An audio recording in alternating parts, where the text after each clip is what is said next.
More days passed as Ben continued his work in the shop making a variety of items, some to be sold in there, and others handed off to traveling merchants Falk knew as a way to empty out the storage room without cluttering the sales floor or workshop in the back. All the while he was trying to learn as much about the various skills he had access to enchant with as he could, from reading up as much as he was able in the few books on skills present in the Adventurers Guild archives to having Myriad gather information for him that he could record later. He had a goal in mind after all, and he needed every bit of information he could get to achieve it. When he got home for the day it was slightly later than usual, with both Thera and Sonia already there, dinner ready and waiting. They ate their meals as they always did before going to the living room and getting to work. He had prepared a variety of braces ahead of time, and he got Sonia to wear the first one as he carefully applied the resistance enchantment to it to cover up her charm, but at only up to a resistance of 12 so that there would still be plenty leaking off of her when they measured it. That brace would serve as the baseline while he experimented with the others. To each one after he attached a variety of skills and partial skill effects to try and enhance the charm suppression of the initial magic. He was doing this with Sonia instead of Thera for a few reasons, the biggest being time. While he would still take almost a full night to apply the enchantment Thera needed, with the amount his enchanting had improved, Sonia's could be completed in around 15 minutes, meaning he could easily complete them one after the other to measure and compare its effects. He spent hours making them all, Thera and Sonia playing board games in the background as he worked, but by the end he had a dozen different braces made, each with a different enchantment added to the original one to try and enhance it. "All right, time to test it out," he muttered, getting Thera to throw on her cloak so her magic wouldn't interfere with the tests, and got Sonia to wear them all one at a time, with Ben setting up the passimeter to measure any variance in the charm she released again and again, recording the results each time. Kind of crazy that it took 3 hours of setup to make all the enchantments, but I finished testing them all in 10 minutes. Myriad wasn't the only one to notice he'd had some success. The other two could see the smile stretched across his face that hadn't been there the first few times he'd attempted to improve the resistance enchantment with them. "Don't leave us waiting. What are the results?" Thera asked, excited to see some potentially good news, considering how any success had the chance to help her live a more normal life. Taking the magic resistance effects of armor and shield enhancement brought the enchantment suppression effects up by 1, while defense enhancement's magic resistance managed it by 2, though since that skill was at the first level while the other two were at the 0th, it might just be an effect of the greater skill level. Either way, I'm going to need to grab enchantments of all 3 at the highest level I can get to see how that affects things. Other than that, it looks like tying in a 4th level purification spell from light magic had no effect on increasing the resistance. As disappointing as it is, I guess that was a pretty obvious result. Trying to purify mana of the affinity tied to it is probably one of the first things people test when trying to come up with a solution for all of this, but it's still good to have gotten it out of the way. There's still plenty of other skills I can try to experiment with after I learn a bit more about their properties. But at least this is some progress.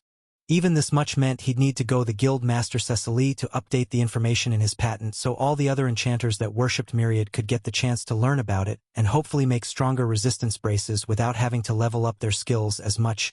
But it still left him a ways off from his goal of completely managing Thera's charm, even if he was on the correct path.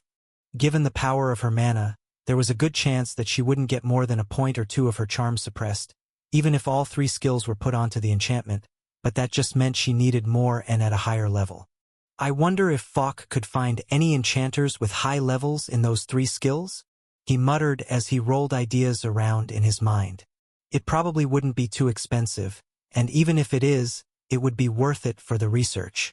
He didn't want to just try and throw money around till a solution presented itself, but he needed to do something if he was going to get any results soon, especially since he was fast approaching a certain limitation that he couldn't get around. Since he had enchanting as a blessed skill, he was able to use 15% of his resistances per level instead of the normal 10, but that meant at his next level up he'd finally be using the full potential of the resistances he had. Even if he leveled up more after that, he wouldn't be able to increase the strength of Thera's resistance band by changing it to have a greater level of resistance. If he couldn't find enough other ways to supplement it, any increase he could squeeze out would all come down to technique. While he might be able to make it past that in some ways if he were to awaken his skill, that was still going to be far off if ever, and he needed as many potential options as he could get to make it work. He continued to mutter about it, tossing different ideas around in his mind as Sonia placed a gentle hand on his arm. "Ben, it's okay," she told him soothingly. "Don't worry about spending your money on this. Just tell me what you need and we'll get it." Thanks, Sonia. But I can't ask you to buy anything when I don't know if it will go anywhere." "Oh, it won't be me," she said with a small laugh. "My sister has more than enough reasons to be invested in the results of you researching this. Give me a list and I'll send it to her. Anything you discover could help my people as a whole, and Pelania won't spare any expense if it means helping her daughter." "That is an excellent point. Gotta take advantage of the absurdly wealthy in my life." "You're absolutely right. For now, I just need the highest level of those armor, shield, and defense enhancement that she could get on rings for me, so if you could ask her for those, that would be great." "Let's see. I really should get around to finding a few books on skills I could reference to see if any of them stand out as having potential. So if you could order some of those too, I'd be grateful." "I'll let her know. I'm sure she'll have them here in no time." "Great, in that case, I think that's all I need from you guys tonight. Thera, if you're cool with it, I'll update your enchantment tonight with what I have to see if it improves the overall effect for you." "So another night of you hovering over me while I sleep then?" she joked. Even if she wasn't crazy about it, she'd also long grown used to it, and it especially helped that he'd gained hidden mind so his thoughts weren't too distracting. "I mean, if you'd prefer, we could do it during the day when I'm off instead of going out to hunt. As fun as the thought of doing nothing all day without being able to move is, tonight works fine. Give me a bit to change." The effects of altering the enchantment were minor, but that was to be expected. As a 5th level enchanter, he'd been able to get the effect of Thera's charm at a distance down to only needing a resistance of 19, while her effect on contact needed a resistance of 29. Both values were far too high for an average person to deal with, though it was still a significant improvement overall. After tying in the effects of the other skills, he'd only managed to bring both down to 18 and 28 respectively, meaning that what would act as an increase of 4 for others, she could only get 1, if that. It was entirely possible it was acting as a fraction of a percent that just happened to be enough to tip things over the edge, and he wouldn't know for sure until he got access to higher-leveled versions of the skills to attempt with. Worse, when he did the math, it didn't work out. Assuming that for every level those skills had, they could compensate for an extra point of resistance, and Thera would need at best 4 levels to get a point off. That meant that even if he became a 9th level enchanter with access to 9th level skills, he would only be able to bring Thera's charm down to 6 for distance and 16 on contact. A remarkable improvement to be sure, but still far from safe considering how low people's magic resistances could be, not to mention the fact that if her charm magic ever leveled up again, it would only get worse. Aside from that, everything he'd just considered was built upon more assumptions than he cared to think about. There was no guarantee that each level of the enhancement skills would translate to an increase in resistance, and he needed to do more testing to be sure about how the skills affected the overall power of the brace. God, why can't things just be easy? Who knows if I'll find any other skills with properties that can help. The ideal would be able to make it so it could cover up to what she would hypothetically need at charm level 5 so that she could train it up to level 6 without worries and be able to suppress it herself, but I can't even cover it at level 1. Still, he'd suffered on it long enough. Falk knew he was planning on working on the braces through the night and wasn't expecting him until later, so with all of his testing done, he slunk to bed for a few hours of sleep. "Hey Myriad, perfect timing. I don't suppose you know any other skills that might help, would you? Something that has some sort of magic resistance or mental effect suppression tied to it." Not offhand, sorry. There's so many skills in the world, it can be hard to keep track. I think your current plan of getting some books on the topic is a good bet for the time being." His god seemed distracted, a fact he was quick to pick up on. "Something on your mind?" Myriad was silent for just a moment, seemingly thinking before giving an answer. "It looks like I'll need you to act as an apostle in an official capacity. Satchel's in prison." Wait, what? It had been a few months since his fellow believer went off with her party to try and complete the quest Myriad gave her. He hadn't heard anything from his god until then, but had been under the assumption that she'd had something in mind when she left and was just trying to find a solution for it. Not that she'd been jailed for some mysterious acts. What did she do? Ahem. Well, it seems she'd spent the first few weeks trying to find a different option for fulfilling her quest at the pleas of her teammates, but failing that she went to her home village to try and solve an issue they'd been having involving their sacred forest. I'm still not hearing why they're in prison. It seems that entry into the forest is restricted to the believers of the Dryad goddess Jagal, and since she converted to me, she broke the law. Got it. Still doesn't tell me what it has to do with me. I'd like to ask you to go to the village to try and resolve this in an official capacity as my apostle. You don't need to get her in the forest or anything. Just convince them to let her go, so she can find something else. Ben was hesitant. Ignoring her party, he liked Sakhel well enough. He just genuinely didn't think he could do anything. I don't know, Myriad. This seems a bit above my pay grade. Isn't something like negotiating a prisoner release the sort of thing you want a professional to handle? You think I wouldn't get someone a bit better for it if I could? None of my believers are equipped for this sort of thing. I'm banking on the idea that they'll give you some leeway as an apostle. He let out a long, pained sigh. Can you at least make this a quest? Give a little payoff for what sounds like it might be a lot of work. I can't, his god told him regretfully. You have the quest options you have. I can't create them as willy-nilly as other more powerful gods. Alright, just figured I'd check. Anyway, I'll do it. Just remember to cut me some slack in the future. Okay? Of course, Myriad told him, relief leaking from him. Despite Ben being his apostle, he couldn't compel him to act. Most gods wouldn't need to worry about something like that. Their believers' faith would be all it would take to get them to move. But considering the fact that Ben's opinion of the gods was so indifferent, he'd been lucky to have a strong enough relationship that he was considered a friend. There was always the chance he'd be turned down. So how long of a trip am I looking at? Don't suppose it's just a town over and I can get away with getting it done overnight. You're looking at about 8 days of travel both ways, but if you can solve it all on day one, it will be fine. What are the chances of that? 16 days of travel, not including however long he'd spend trying to sort it all out. Was there a way he could build something that would act as a car in the future? He didn't care how hard it would be to construct if he could figure out some way to cut down on travel times. It was times like this he missed Earth a bit more than usual. Gate travel was only handy if you lived in a gate city. Being a 5 days carriage ride from the nearest one was a pain in the butt, and he'd give anything for a car or plane. Anyway, tell me how to get there and I'll go as soon as I can. Falk was understanding enough. Even if he was going to take a few weeks off, it gave him time to focus on some of his own tasks he couldn't complete with Ben around, and to the residents of the world it made sense for an apostle to fulfill the requests of their gods. What mattered was telling Thera. He wasn't sure how she'd react given that her relationship with them all was rocky, especially Sko, but hoped that things would be fine overall as he explained what had been asked of him. So anyway, that's what Myriad wanted me to do. I'll be gone for a few weeks to try and deal with all that nonsense. Unless you'd want to join me? There it was. It didn't matter if she said yes or not, he'd be fine on his own. All that mattered was putting the offer out. They were a team after all. They'd promised to work together to solve their problems. Even if she was sure to decline given the people involved, he wouldn't rush off without even asking. And while he was dealing with this, she could focus on improving her magic or reading some medical books to improve her knowledge skill. All right, when are we leaving? She asked, leaving him dumbfounded. Today if we can. I was going to book a carriage after I asked you, but are you sure?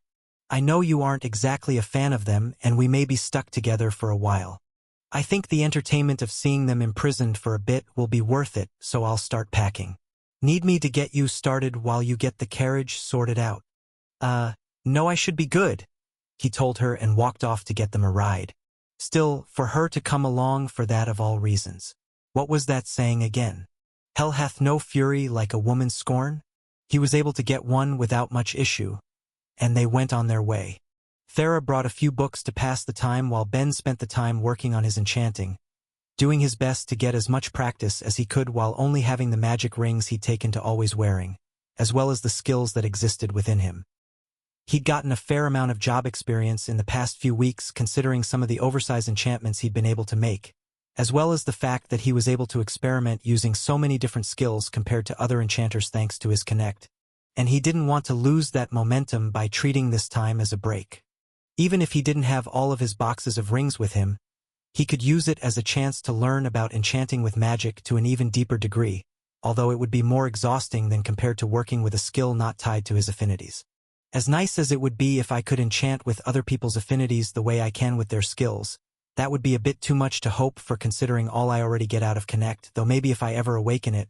It was a fun thought, but he'd have to put in a lot of work for training the skill, especially since it was so hard to determine what jobs gave bonuses to a given skill unless it was obvious.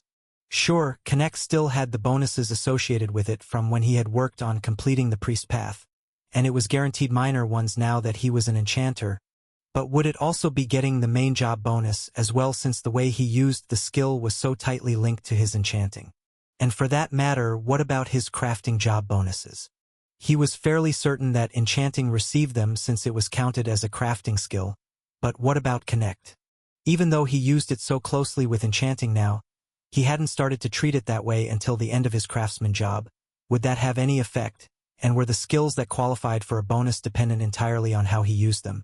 He tried asking Myriad once but was essentially told it would vary by the jobs and skills involved. The only way to be sure was to check both with an awakened analysis type skill, an extreme rarity for someone to possess. He could try to look for someone who had one by throwing some money around. It would probably be better than just blindly hoping that his skills would work out the way he wanted, but it would likely cost him a small fortune as well. How much would I be willing to pay to improve my skills? I suppose that as I improve, I could potentially make better and better tools and weapons to sell that could replace any losses, but I'll hold off for now. Besides, if it were really expensive I could always let Pelania know I'll be back in Analia for a bit to make some braces. With how much my enchanting and Connect has improved, that would be easy money. By now the majority of Myriad's believers had the skill. So long as they were practicing hard, then in a few short months he'd have a nice passive income as well. Thinking about all that, he would have to spring for a faster carriage on the way back. No point spending extra days on the road when his time was valuable. Of course, since he had the time, he could also start fiddling with ideas on alternative means of transport for the future. Hey Myriad, you around? Just wanted to spitball. What do you think of the idea of making a small but light carriage with a sail attached to it and enchanted with an air magic spell to push it along? I wouldn't need to worry about hiring a cart each time I needed to go anywhere this way. True. Maybe I could build some bikes? They're definitely faster than a typical carriage, but the wheels might be an issue. I don't think they'd work as well if I used wooden or metal ones like a carriage, but I haven't seen anything like rubber around. Maybe I could make a substitute out of leather or some other material. It might take some experimenting. Wait, hold on a minute. Are you seriously telling me that bikes haven't been invented here? He asked his god, his interest fully piqued. The gears turned in Ben's mind as he gave that some thought. Despite how common they were, he was fairly sure bikes had only been invented a couple hundred years before he was born, making them reasonably modern compared to how simple they seemed. He was certain he would be able to create one without much problem. It just created a single question in him. Myriad, I seriously need to know how this world's copyright law would deal with the fact that I'd be introducing an invention from my world to this one. Would I own the patent as the person bringing it to this world, or would it be considered public domain since I'm not actually the inventor? He expected it to be the sort of question that Myriad would need to search a bit for an answer, but surprisingly he could tell him immediately. So you're saying as long as I can make one, I have 20 years of riches ahead of me. If that happens, then oh well, I just wanted something that could make travel a bit nicer. If I can make some money off of it, then that's just a bonus. Days of travel passed, but they'd finally made it to their destination. After making it through the gate, the cost for the next carriage to their destination of Syro Village was significantly more expensive. Unlike their initial ride from Stonewall, which would stop at other villages along the way so they could expect a constant stream of passengers and end with a more reasonable price overall, the one to Syro had none of that. Apparently, the small village was in the opposite direction of the gate they'd come out of from the next major city, and with only a few small towns in the area the cost went up and departure times were significantly more restricted. All of this led to the place Ben saw in front of him. A rundown village filled with old, dilapidated houses and the sort of atmosphere that made him want to immediately turn back. From what he could see, there couldn't have been more than 100 people living there, and even that felt like a bit too much. Even if it would take a few days, He would have thought that more people would move to the thriving city just a little while away, or at least one of the towns in its vicinity. But then again, plenty of people found themselves attached to their homes. Who was he to judge? Rather than dwell on it, he wanted to do what he'd come here for, freeing Sakhel and getting home. With that goal in mind, they walked past the houses and fields, looking for a building around that might have someone with a position of authority in it they could talk to when Ben started to notice something strange. "Hey Thera, you notice anything odd about the people here? You mean like how nobody will catch our eye?" "No, I mean sure that's odd too, but I feel like we've only seen women out. Young and old, all at varying levels of health, but there wasn't a single male to be seen unless, of course, their race just didn't have much differences between genders. Everyone was basically a standard hominid type. The main difference from himself was their dark green flesh with leaves and flowers growing out with their hair, and they were all distinctly feminine in appearance. He couldn't be sure that wasn't simply how both genders looked, but still, it felt odd. I'm not certain, but I've heard before that Dryads are an entirely female race." "Wait, really? How does that work?" "Ben, you can't just ask things like that," she said quietly, hoping none of the villagers around heard him. "Some races aren't super open about those sorts of things." "Does that mean you don't know?" "UHG, no, I have a bit of an idea. Supposedly they're able to reproduce with different trees, with the children taking on some of the traits depending on the species." Wait, that just raises some more questions. Like, if they normally reproduce with trees, then how could a mixed breed like Sakhel exist? One of the aspects of the system the gods placed on all of the races that came to the world was to help facilitate reproduction between races. It's kind of why I'm able to exist. Yeah, I get that, but pollination is different from the more fleshy stuff most races do, and given how they're built it looks like Dryads were probably able to manage that before they came to the world. So why is trees the norm for their species instead of just having two genders? Ben, I'm begging you to leave it at that before anyone hears and we're kicked out of town. His curiosity still nagged at him, but he resolved to question Sakhel on it later. He had other things to deal with for the meantime. All right, I'll be good. Since I'm not seeing anything that stands out here building-wise, I'm gonna ask for directions. Give me a minute. He spotted a Dryad walking by and tried to wave them down, putting on his best smile and cheeriest attitude as if he were trying to make a sale in the shop only to be quickly ignored. Okay, maybe that one was a little shy. Not letting it get to him, he tried again, this time a bit more forcefully. "Excuse me," he said, quickly rushing up to the next person he saw and trying to keep the same friendly attitude. "I was sent to talk to the leader of the village. I was hoping you might direct me?" This time went marginally better, at least in the sense that the woman he walked up to made eye contact before turning around and walking the opposite direction. Okay, maybe the issue is me? If they aren't used to guys, then it's time to tap out. All right, Thera, your turn to make an attempt. She seemed put off but gave it a try, walking up to the nearest person and asking them, "Excuse me, could you tell me dash?" Only for them to walk away before she could get another word out. Ben could only groan. He didn't think things would be such a pain just upon arrival. All he wanted was some directions. Was that too much to ask? "Hey Myriad, you around? I could use some help. I can't even get anyone to tell me where to find the person in charge. Think you could direct me?" His god agreed, all the while muttering about what a bad sign it was for them to be having issues as soon as they arrived. But soon enough they were led to a house that looked like any other. It looked old and broken down, with a fence around it in a serious state of disrepair, yet at the same time a lush vegetable garden all around it.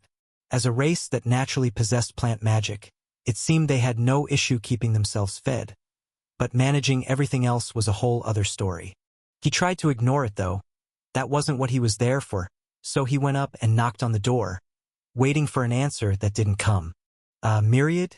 Is anyone home?" "Of course I am," he sighed, bringing Thera up to speed and making a choice as to what to do next. He was here to negotiate for Sakhel and basically act as a diplomat. He couldn't just be chaotic or annoying to try and force her out to talk. So what did that leave if she wouldn't answer the door? I guess I'll try patience for now, he thought to himself, taking a seat and leaning against the house. "Ben, what are you doing?" "Waiting. I won't be rude and annoying until I get an answer. I'm just going to sit here and knock occasionally until someone comes out. I'm just saying, if they don't want to talk we could just go home. I'm sure Sakhel and the rest will manage. Ben gave her a look and Thera waved it off. Yeah, I know. At least I have some books to pass the time, she said before sitting down beside him. He was about to give the door a knock for the fourth time in as many hours when it finally opened. He looked up and put on his best smile, only to see an elderly dryad glaring down at him. In the name of all that's good, what do you want? She asked in a huff, clearly annoyed they hadn't given up and left for somewhere else after waiting so long. Ben, though, wouldn't let that get to him. He'd been too patient to allow the fact that they'd been forced to wait for so long get to him. Hello there, he started, voice filled with a level of cheer he just didn't feel. I was told you're in charge of the village. Might I bother you for a bit of your time? If I say no, will you leave? No, but I'll stop knocking and just get ready to make camp out here. Maybe I'll be lucky and you'll be in the mood to chat tomorrow. To emphasize the point, he reached into his spatial bag and started pulling out a tent before her eyes, getting ready to set it up. She groaned, muttering something about damnable outsiders before giving in and talking. Fine. What do you want, and make it fast before I just kick you out myself. It's nothing crazy. I've heard that an acquaintance of mine, Sakhel, had been imprisoned for going into your sacred forest. I'm just here to see if I can negotiate her release. And how exactly did you manage to hear about this? She asked, her tone changing from annoyed to angry for reasons Ben couldn't understand. From here, Ben wasn't sure if telling the truth was the right choice to make. Should he be honest that he was the apostle of her god and heard it from Myriad? Given the fact that he convinced her to convert, which contributed to getting her imprisoned to begin with, there was a decent chance that wouldn't go over exceptionally well. On the other hand, maybe it would lend him a level of authority he could take advantage of to help their discussions. It was hard to say. For the time being, he decided to not commit to either action, just leaving the door open to the reveal should it become necessary. I heard it from my god. Since we were already acquainted and there weren't many others he could ask, the request was made to me. Her eyes widened and she seemed taken aback at first, before hiding some of her emotions. Humph, if that's the case I guess I can see why you've been so determined. But they'll be serving their sentence for trespassing unless you intend to pay their fine. Wait, what? Just a fine? How much is it? For that matter, how long would they be imprisoned for if I don't pay? It's 2 months imprisonment for entering the forest. As for the fine, she pulled out her card and added the amount into it, leaving it out to read and for him to tap should he choose to. What? That's like a year of living expenses. Couldn't I just let them wait it out instead? There should only be about a month and a half left, right? Myriad asked desperately in his mind, causing Ben to deflate. Of course you don't want me to take the easy and cheap route out. Satchel's already pretty deeply devoted. It's fine, he thought while sighing. Any chance I could see them before deciding? With a nod and a wave of her hand, the elderly dryad brought her out around to the back of the house. Neither he nor Thera knew what to expect, but it seemed like just an empty lot. He was actually surprised there wasn't just another garden like had been out front, but found the answer before he knew it as the village head reached down and revealed a thick wooden hatch, previously hidden by grass and moss growing over top of it.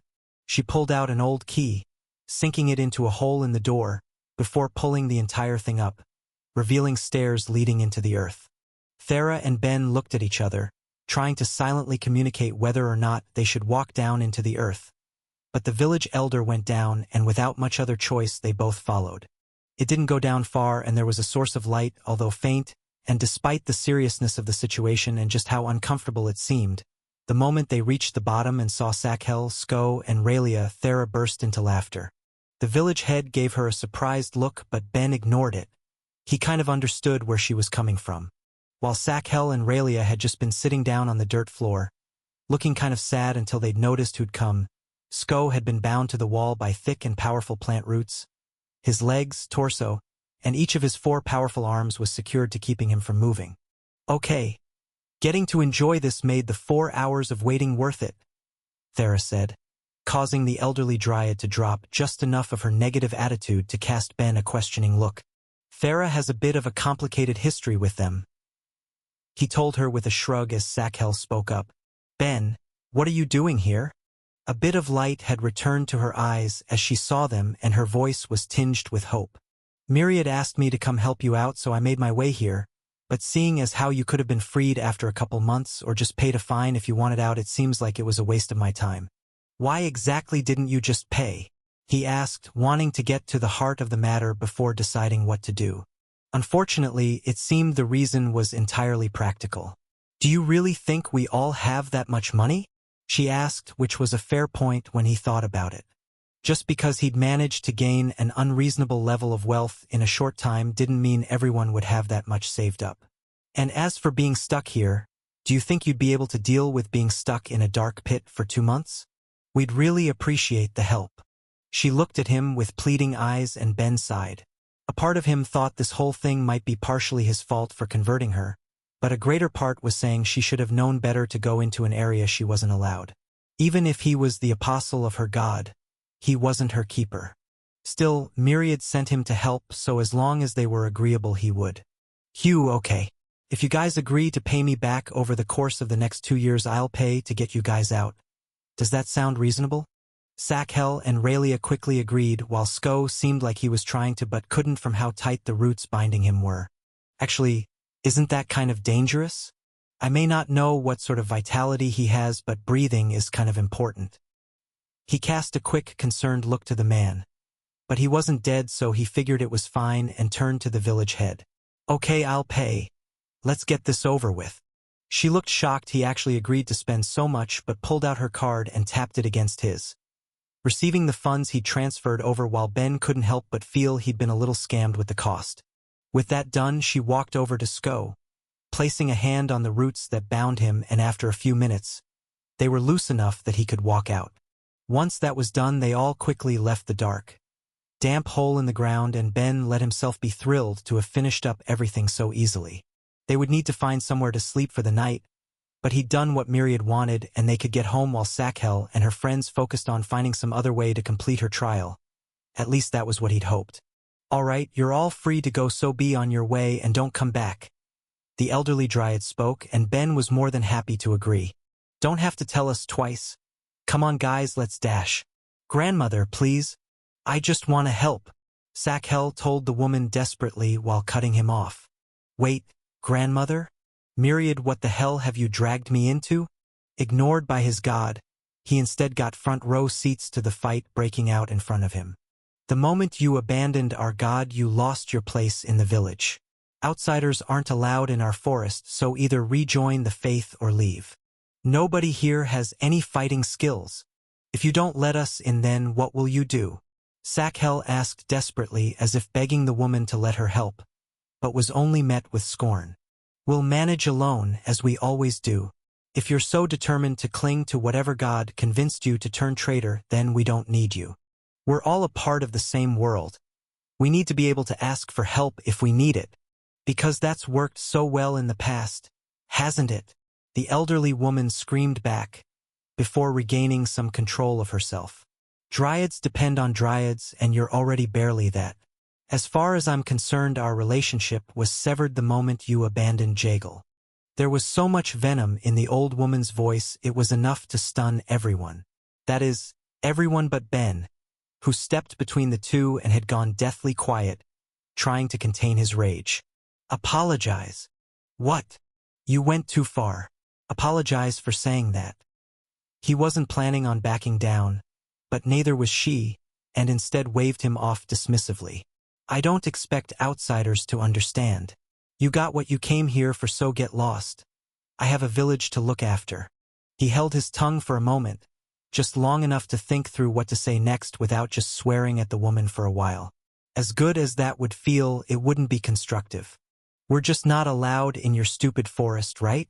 There's no rule against us staying here. Are you really going to stay just to be a pain in the ass? No, he told her with a shake of his head. Sakhel will solve whatever stupid problem your forest is having without ever setting foot in it, and then after you'll apologize to her and invite her back with open arms. The old woman let out an angry chuckle, more than ready to kick them all out should a chance come along. Fine. But the moment any of you walk into the forest, you're getting locked up and I'm sending off for some Templars to deal with you. Excellent. As the Apostle of Myriad, I fully intend to hold you to that. With that, he turned around and marched off, not waiting to see the old woman's reaction as he started talking to the air.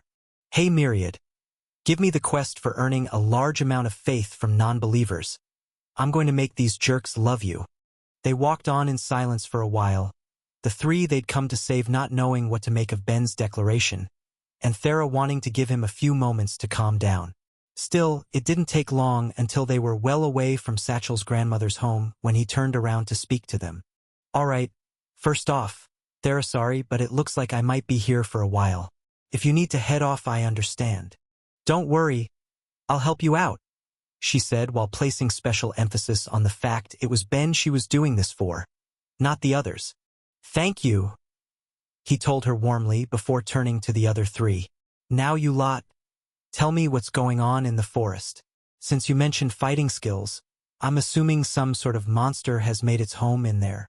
Sakhel seemed troubled by everything that just happened and Sko was still dealing with the aftereffects of being secured to a wall for what seemed like the 2 weeks since they'd been imprisoned. So Raelia was the one to give an explanation. A group of frost bats has taken up residence in the forest the Dryads cultivate and are slowly killing it. We wanted to eradicate them to complete Satchel's quest. But if we can't go in, there's nothing we can do. She's right, Sakhel said sadly upon finding her voice. We should just leave. They don't want our help. Ben grabbed the girl's shoulders and forced her to look him in the eyes. Sakhel, I was told this is your village. You must have known the rules about the forest before you went in, but you did anyway because you wanted to help. Are you ready to give up now? There's nothing I can do. They'll take it a lot more seriously if we break the rules a second time. So then let's work out a plan, he told her, trying to sound like the sort of confident pillar that could support the effort the task would require, until another question needed to get out of the way. But first, is there anywhere in the village we could stay if we're going to be here for a few days? They were led through the village until Sakhel found the place she was looking for, bringing them to another of the rundown houses and knocking on the door. A small girl answered and looked the group up and down. Ben couldn't imagine what a young child like that saw, considering how scruffy Satchel's team was after a few weeks in an underground prison. Not to mention how mysterious Thera might come across being fully cloaked. But with an indifferent attitude, she just turned her head and yelled out, "MOM, Satchel's here with some weirdos." With that, the young girl ran off and her mother, looking to be in her late 20s or early 30s, though it was hard to be sure from the difference in species, came to the door. She looked at Sakhel, ignoring the rest of them as she sighed and brought her into a hug. You know, you really should have stopped by to say hi before getting yourself in trouble. Haha, yeah. Sorry, Fontesh. We were looking for somewhere to talk and figure some stuff out. Mind if we come in? At that, she finally gave the rest of them a look over before turning around and walking back into her home, letting the rest of them follow her. Taking them to a kitchen, she was quickly given an explanation of what happened and the fact that they were looking for somewhere to stay. Fine. I've got a spare room, a basement, and a shed out back. You can all split them however you'd like while you're here. Me and Thera will take the room, Ben told them, not leaving room for any arguments. They hadn't packed to be there for a long time, and while it might not have been extremely necessary from how thick each wall was, it meant he'd need to place the enchantment he'd previously tested at Sonia's on the room to be on the safe side, and it would be significantly easier to do there than the basement since he assumed it would be the smaller of the two options. Presumably, a shed would be easier still, but that wasn't happening. All right then, me and Raelia can take the basement, Sakhel said agreeably. She wasn't about to argue when Ben had come all the way out to help her and was going to assist with her quest as well. That just left the last of them. Yeah. Do you at least have any spare blankets I can use? Sko asked as he saw how things were turning out, to which Fontesh promised to see what she could find. While that was going on, Ben had a quick but important conversation in his head. Hey Myriad, how much assistance can I give Sakhel for it to still count as her completing the quest? So if I give her a plan to work through as long as she's the one to complete it, then it's fine? I'll train my hidden mind a bit later. How does other people helping her affect things? And if I give her a plan of attack, can I do any more to make things work out? Sounds good. All right, everyone. Now that that's settled, I'll need you all to listen to how we're doing this, and I won't accept arguments. If there's anything that won't work because it will cause trouble with the village, speak up, but that's it. First things first. Sorry, Thera, but can I ask you to work with this lot to try to deal with this? I already said I'd help you, so don't worry about it. You're the best. In that case, I'll want to know some details about the woods. Namely, how big is it and how often do people go in it? Fontesh was the one to answer that. Currently it's just a small grove, a bit more than 2 acres that's mixed into the rest of the forest. Expansion of it has stopped for now since a few villagers have been attacked, and nobody is to go near it till the problem has been resolved for everyone's safety. Wait, so this sacred forest is just a group of trees mixed into a larger, less sacred forest? It's made up of trees from our homeworld, the Dryad explained. We can't reproduce with other trees, so if anything happened to them, we'd have to break up the village and join other Dryad communities. Not to mention the loss it would be to our species as a whole. There's already so few of us. Not to mention how little plant diversity we possess. Alright, so there's a genuine reason you all take such good care of them, noted. Either way, we won't do anything that might cause them harm, so you don't need to worry about that. It's actually super simple. Me and Thera do it to hunt all the time. We'll just use her magic to draw out everything in the forest and attack it. Well, I say we, but I have other things to do. Also, I don't know how you all usually do things, but since this is Satchel's quest, she's in charge. If I find out she couldn't complete it because someone else decided to take on the leadership, I'm raining down hell. When he said that, the mood of the room became significantly more tense, and he could see nervous looks forming on everyone's faces.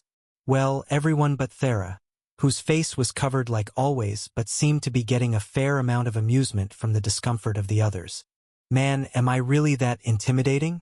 Wait, does that mean that gods will curse people or something? If their apostle asks. What sort of chaos can you spread if I ever need you to? Well, if they feel threatened and it keeps them in line, then I have one less thing to worry about. Relax, I'm far too charming for that. I just won't correct them about whatever they're currently thinking. There were still a few hours of sunlight left in the day, so Ben instructed Satchel and her party to collect a variety of large stones for him, not for her quest, but as a way of completing his own while he focused on preparing the room they would be staying in.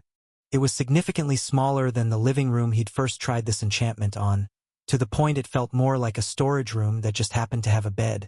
But that meant he'd be able to get it done in a couple hours while Thera focused on moving the items in it around to not disrupt his workflow. Once that was complete, they had to focus on the next problem, powering it. In the future, he resolved himself to get a small piece of rainbow mana stone and carry it in his spatial bag with the first aid kit, just in case he'd ever need it like he did now, but until then he'd have to take a different approach with the only thing he had available to him. The first church of Myriad itself, his coat. When he'd first made it all those months ago, he'd gone far heavier on the mithril than he'd needed to just for powering the temperature control enchantments that were on it, which had always been a small regret of his.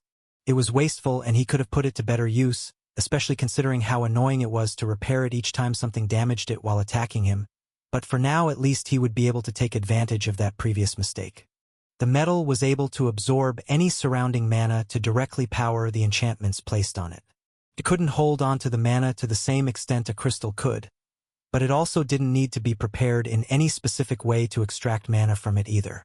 As long as he connected it to the enchantment he'd made on the room, he'd be able to power it at least a little, giving Thera some time she could remove her cloak without having to worry about others. The enchantment would be weaker overall, but not enough to be an issue, so that was a smaller concern. The fact that this enchantment worked at all was something he felt pretty proud for figuring out, though it did have its drawbacks. It didn't decrease the charm on contact at all, and it only reduced the charm at a distance depending on how much mana was put into the enchantment itself, but it was progress in his goal of understanding how to suppress passive magics. All done? Thera asked as he put on the finishing touches. Yep. Now for everything else to worry about. Having said that, the two of them had very different immediate worries in their heads. Yeah. So are we splitting the bed? She asked, voicing her personal concern. They'd camped out enough during their hunts together that spending a night together wasn't an issue, but they'd always split the time into different watches.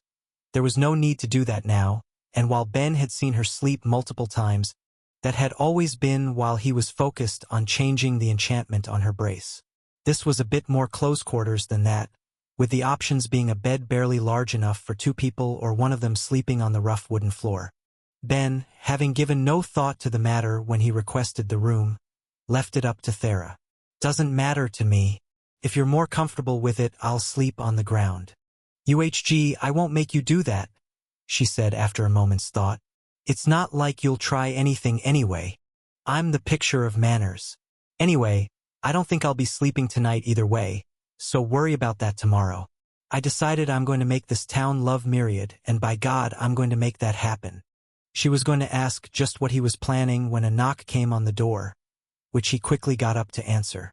"We've got all your rocks," Raelia said, handing one over while leaving the rest in the hallway. "There's even more outside if you need it, but hopefully this is enough." "This is plenty, thanks," he said, giving them a nod before addressing Sakhel beside her. "And just so I don't do anything wrong, I'm able to cut down trees as long as they aren't from your sacred forest, right? There's no issue if I go to some other patch of forest." "That's right. I just recommend you don't go to the woods in the north at all, so you avoid making any mistakes. Anything you cut down to the east should be fine." "Excellent, thanks." He wished them all a good night before getting to work. He would be needing some tools to use but didn't bring anything from the shop since he hadn't expected to need it, meaning he'd have to get creative. Taking advantage of the destructive properties of enchantment, he worked the rocks down the same way he would to make his statues, slowly creating everything he would need for when he'd begin working to win the townsfolk's hearts and minds.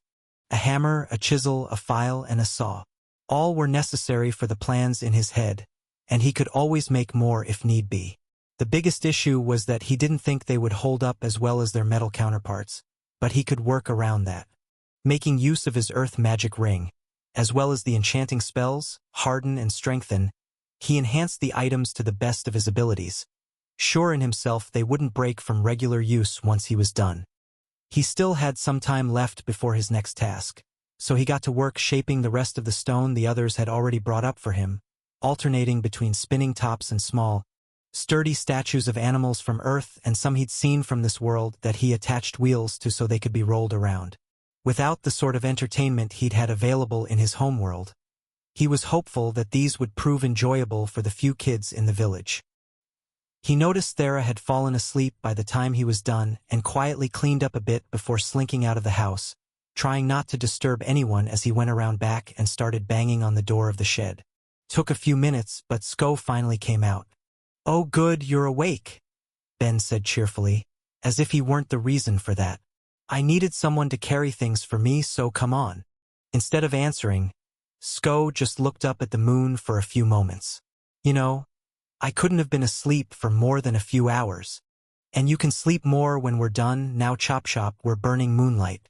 The faster you help me, the faster we all get to leave this village." He looked like he wanted to argue at first, but the prospect of getting to leave sooner seemed to appeal to him, and he obediently followed Ben out as he left the property and began walking towards the eastern woods. Seeing the other man following him, Ben was more than content to go on in silence as they made their way, but Sko had other ideas. "So, wouldn't it have been fine to just get Thera to help you?" He cast a quick look back at the four-armed man, wondering if this was going anywhere as he answered. "Thera takes mage jobs, she doesn't have any strength bonuses. Since you presumably have at least 1 or 2 warrior-type jobs under your belt, given the swords and shields, I'm assuming you must be fairly strong at least." "I am, but I figured you'd rather have someone else around. I don't exactly get the impression you're my biggest fan." "Ah, so that's what this is about. I'd actually consider myself mostly neutral to you. I don't like you because Thera doesn't like you, and as far as I can see she's justified in that, but it won't keep me from taking advantage of you as a resource if you're around." "I've seen adventurers die before," the man said, anger coming to his voice. "It's something I'd rather not repeat. Am I supposed to do nothing when I see someone driving someone else insane? If by seeing someone drive someone else insane you mean seeing someone harass a new guild member despite being warned of the potential consequences, only to suffer from their own poor choices, then no, I don't expect you to do nothing, I would expect you to think a bit harder about the side you're taking. Okay, maybe I'm a little less neutral to the man than I thought. Just thinking about it was pissing him off, but he did his best to suppress it. No need to get in a fight when he still needed to use the guy. It seemed like Sko wanted to say more, but Ben didn't care enough to push him and was content to carry on in silence until they made it to the forest's edge, where he quickly found a suitable branch to act as a handle for the axe head and wedged it in before handing it over. He looked around and found 6 good trees to use for the meantime, pointing them out to be chopped down and having the branches cut off before moving on to the next one. Once the first one was complete, Ben got to work. He wanted to have the logs ready to use as quickly as possible, which meant drying it out, and since he didn't have months to wait to get that done, he'd have to craft an enchantment to speed it up. Going along the full length of the log, he carefully wove together one making use of fire, water, and air magics, needing to be slow to keep himself from falling mana exhausted and cursing as he went. Even though he could make use of the magics thanks to his connect, his lack of affinity with them mean that even the enchanting cost was surprisingly high and he needed to be careful, though thanks to taking the time to research a variety of magic spells after getting his rings, he at least had a good idea on how to craft enchantments with them without being instantly drained. The fire enchantment he'd put on it was the core of it, heating up the wood enough that any water within would begin evaporating out, while the water enchantment tied to it was to speed up the rate of water loss and wind to gently move the air around the log itself to keep the humidity low. He was feeling pretty pleased with how it had turned out, and by the time the 3 more logs were prepared for him, he was done with the first one. Hey! When you're done with that, I'll need you to start running your mana through that log for me to power my enchantment. Alright, but I don't have a huge mana pool. Oh, how much do you have? He was a little worried. It made sense that a warrior may not need a lot when they'd be focused on using weapons, but he should have known better. Only low 200s, so I can't be too intense with it. What? You'll be fine, just regulate your output, he ordered before muttering under his breath. Only low 200s, he says, as if that isn't already above what the average non-mage has. I'd kill to say I only have low 200s. Feeling he touched a nerve, Sko went back to getting the next trees cut while Ben focused on constructing his enchantments, and like that the night passed for the men. Thera woke up alone, not surprised to see that Ben must have gone the entire night without rest working on whatever plan he had to complete his current quest, and followed her bind skill to find him. It was early in the morning still, which meant he was in the first place she'd look, even without it. He was in the kitchen cooking breakfast, and for whatever reason, the small dryad child was sitting on his shoulders and hounding him with questions. What's that? Pancakes. It's a breakfast from my homeland. Why aren't we having frattles? Well, I've never had a frattle, but I'll see if your mom'll teach me later, so I can make them tomorrow if you want. Yes, please. They're the best. Alright, you got it, kiddo. Hey, Mr. Apostle? Yeah. Why do you look so weird? I promise I look very normal for my species. But you're not green and you don't have boobs. What? Not everyone has boobs, you know? Or green for that matter. Why not? Let's see. I'm going to leave that as something you should ask your mom. Okay? Okay. Cute. Thera wasn't used to being around small children, but it was adorable seeing the young girl so full of questions and energy, and there was a certain charm to how patiently Ben was talking to her as he worked, despite his hair being pulled and his chest kicked as she swung her legs. She watched their exchange for a little while longer until Fontesh came into the kitchen. Delaire, if you're going to make him carry you then, at the very least don't kick him while he's doing it. Sorry, Mom. Why doesn't he have boobs? I'll tell you a bit after breakfast. Okay, hun? Okay. Thanks for putting up with her, she told Ben. I know she can be a little energetic. Don't worry about it. Food will be ready soon if you want to wake the others. Oh, but Sko's only been asleep for 2 hours, so maybe leave him to rest. Fontesh agreed and went down to the basement while Delaire continued to play with his hair, while Thera walked up beside him. You're good with kids. It was only a couple years ago my brother was her age. I'm used to it. She saw the look in his eyes and cursed herself for asking. It should have been obvious given what she knew about him. But even if he'd answered, Ben always got a little bit sad when he'd think of his family. She could see it in his eyes before he'd try to push it away, and she was never good at knowing what to say when it happened. Thankfully, Dallaire changed the topic, but the new one wasn't much better. "Why are you dressed like that?" she was asked in a voice filled with childlike innocence and left having no idea how to answer the question. The honest explanation was a bit complicated to tell a child, but it also wasn't something she should brush off or lie about. Luckily, after a moment of silence where she struggled to figure out what to say, Ben saw what was going on and gave one himself. "You see, Thera's a super pretty girl under there, so she has to hide away or else everyone would fall in love with her. Isn't that good, though? It might seem like it would be, but she wants to be appreciated for her personality instead, so she has to hide away her looks." The young girl was now staring at her, wide-eyed and full of wonder. "Can I see?" Maybe later," she said, awkwardly deferring it.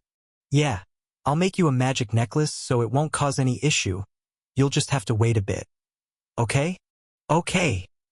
The girl seemed satisfied for the meantime and went back to kicking Ben's chest, already forgetting what her mom had told her as Thera quietly whispered to Ben so she wouldn't hear. "Was that the best you could come up with? It's basically the truth. I just phrased it so she'd understand." "Well, I guess it got the idea across. Still, how am I so bad with children?" Ben made it look so easy. They continued to chat for a little longer until everyone but Sko was there and Ben served the pancakes and a fruit sauce he'd made. A meal she'd had a few times now thanks to living with him, but was a novelty for everyone else eating it, especially Dallaire, who seemed instantly taken with the dish, and as she devoured it while Ben outlined his plan for the day. "So like I said before, I won't be able to give you guys much help from here. I need to find materials to make resistance amulets for everyone, and other than that I need to figure out some work around the town. Speaking of Fontesh, I couldn't help but notice the enchantment on your cold box isn't the greatest. If you're willing, I could redo it so the mana cost is lower, or remake it to take just as much but have a time aspect added to slightly slow the span of time within it." "You could do that?" she asked in shock, and seeing the seriousness in his eyes was quick to agree. "If you're willing, then adding the time effect would be fanatic. Thank you so much. Don't worry about it. I can look over your other enchanted items as well to see if I could make any improvements if you'd like. Also, I couldn't help but notice the fence around your home, and the house itself is broken down in some places. Please allow me to fix it for you." "I couldn't possibly put an apostle to work like that," she said in a hurry. "Improving the cold box is already more than enough for giving you a room for a while. Please, don't worry about that," he told her as Thera watched him throw on a smile and growing wise to what he was doing. "I'm both a craftsman and an enchanter by trade, and as an apostle it's my duty to help people. Since I'll be here for as long as it takes Sakhel to complete her quest but can't do more for her than I already have, I might as well do what I can for the village. Speaking of, I think I should be able to finish anything the house needs today. Please let the others in the village know my offer. I get the impression they aren't used to outsiders, but I'd like to do what I can." Fontesh looked touched and Satchel's eyes were sparkling seeing the apostle of the god she worshipped wanting to help her village so badly. Even Raylia seemed impressed, but Thera could immediately tell what the point of all of this was. So that's why he's being so open about being an apostle. He doesn't want all these good deeds to be attributed to Ben, but to the apostle of Myriad. She didn't doubt he was fine with doing all of this to help the village, though he was probably putting a bit more effort in than he otherwise would since he was specifically trying to make his god look good. Still, it was probably a good idea to try and get the village to warm up to them a bit regardless, even if he was being over the top about it. In the face of that offer, though, Fontesh couldn't help but agree. They were all aware of the state of the village, and having a competent craftsman to try and fix it up would be a blessing. All that was left was whatever she would do, an issue that was quickly resolved by Sakhel. "I was thinking I could show you where we'll have to be hunting if that's all right with you?" she asked. The half-dryad was trying to be polite, knowing full well that while she had never acted as blatantly antagonistic as Sko, they weren't exactly on the best footing either, but she agreed easily enough. After all, she'd already told Ben she'd work with them. There was no reason to back out now just because she didn't like them. "So this is the edge of the forest," Sakhel said after their hike to it. The trees she was pointing to were a far more vibrant shade of green, though there were trees from the surrounding woods mixed in as well. Damaging them is a far greater offense than just entering the woods for outsiders. So we won't be able to use your magic at all. But if you can draw the frost bats out, then we can handle the rest. Since I've last worked with you, I've gained the Zeroth level in both dark and life magic, as well as telekinesis if that helps with your planning, though the last one isn't much use in battle.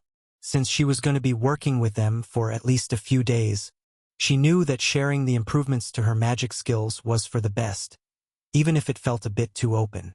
Sakhel seemed surprised by her situation to have changed so much in the past year when she could only use earth magic at a low level, and Raylia looked at her with approval. What led you to learning so many branches of magic? The Naga woman asked curiously. You seemed pretty obsessed with your earth magic before. That hasn't changed. I was told that people in my situation where the difference between their power and control is so great can increase their control by getting a broader range of magics, with each one increasing the wielder's overall abilities as well. I've been seeing decent results from it, but my affinities won't let me learn any more, and I was only able to get the one non-affinited one by luck, so for now I just need to work on improving them, specifically improving life magic and telekinesis. She would use her dark magic when she needed to, but given how many she now had access to, there was no need to push it while Ben was making progress improving her resistance brace. Oh cool. And that gives us a few more options for dealing with them once they leave the woods, so that's great, Sakhel said enthusiastically. For now let's just survey the area around the woods to figure out the best way to go at it and regroup at Fotish's after. With Sakhel taking the lead, they walked around the area, trying to judge the best place to stage their attack while at the same time noticing a few other dryads watching them from a distance. It was obvious they were there to keep an eye on them to make sure they didn't break the rules, but if they were going to insist on staying in the area, then Thera was going to have to make a note to herself to ask Ben to prepare even more resistance amulets. She couldn't very well avoid going into the forest only to break the law by attacking the minds of bystanders, even if it was unintentional. Sakhel noticed them off in the distance as well, and her mood noticeably fell.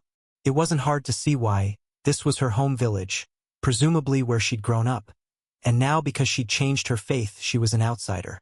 It was already up in the air how she'd been treated here, given that it looked like she was the only half-breed in the village, but the fact that she'd come back to try and help for her quest indicated that it couldn't have been bad, despite the way she and Ben had been avoided when they arrived. Raylia picked up on her companion's mood, and while not changing the topic to a more cheerful distraction, asked something that had been on her mind. So Thera, I wanted to ask about what happened with your friend and Elder Henteth. He seemed more angry on Satchel's behalf than I would expect. True, as nice as it was that he tried to help me with grandmother, it was a little surprising. She made a face under her hood, having an idea as to why he was so angry, but not sure if it was her place to say. Still, it might be better to give them some clue than to let them bother Ben about it when he already had so much he wanted to do. It's a bit of a personal subject to him, so don't go bothering him about it. But Ben isn't able to see his family again, no matter how much he wants to. I think he was just angry to hear yours talk to you like that. The answer caught the other two women off guard, and if anything, the atmosphere of the group got worse. Great, can only go up from here, she thought sarcastically to herself, all the while wishing she could just work with Ben like usual to deal with this.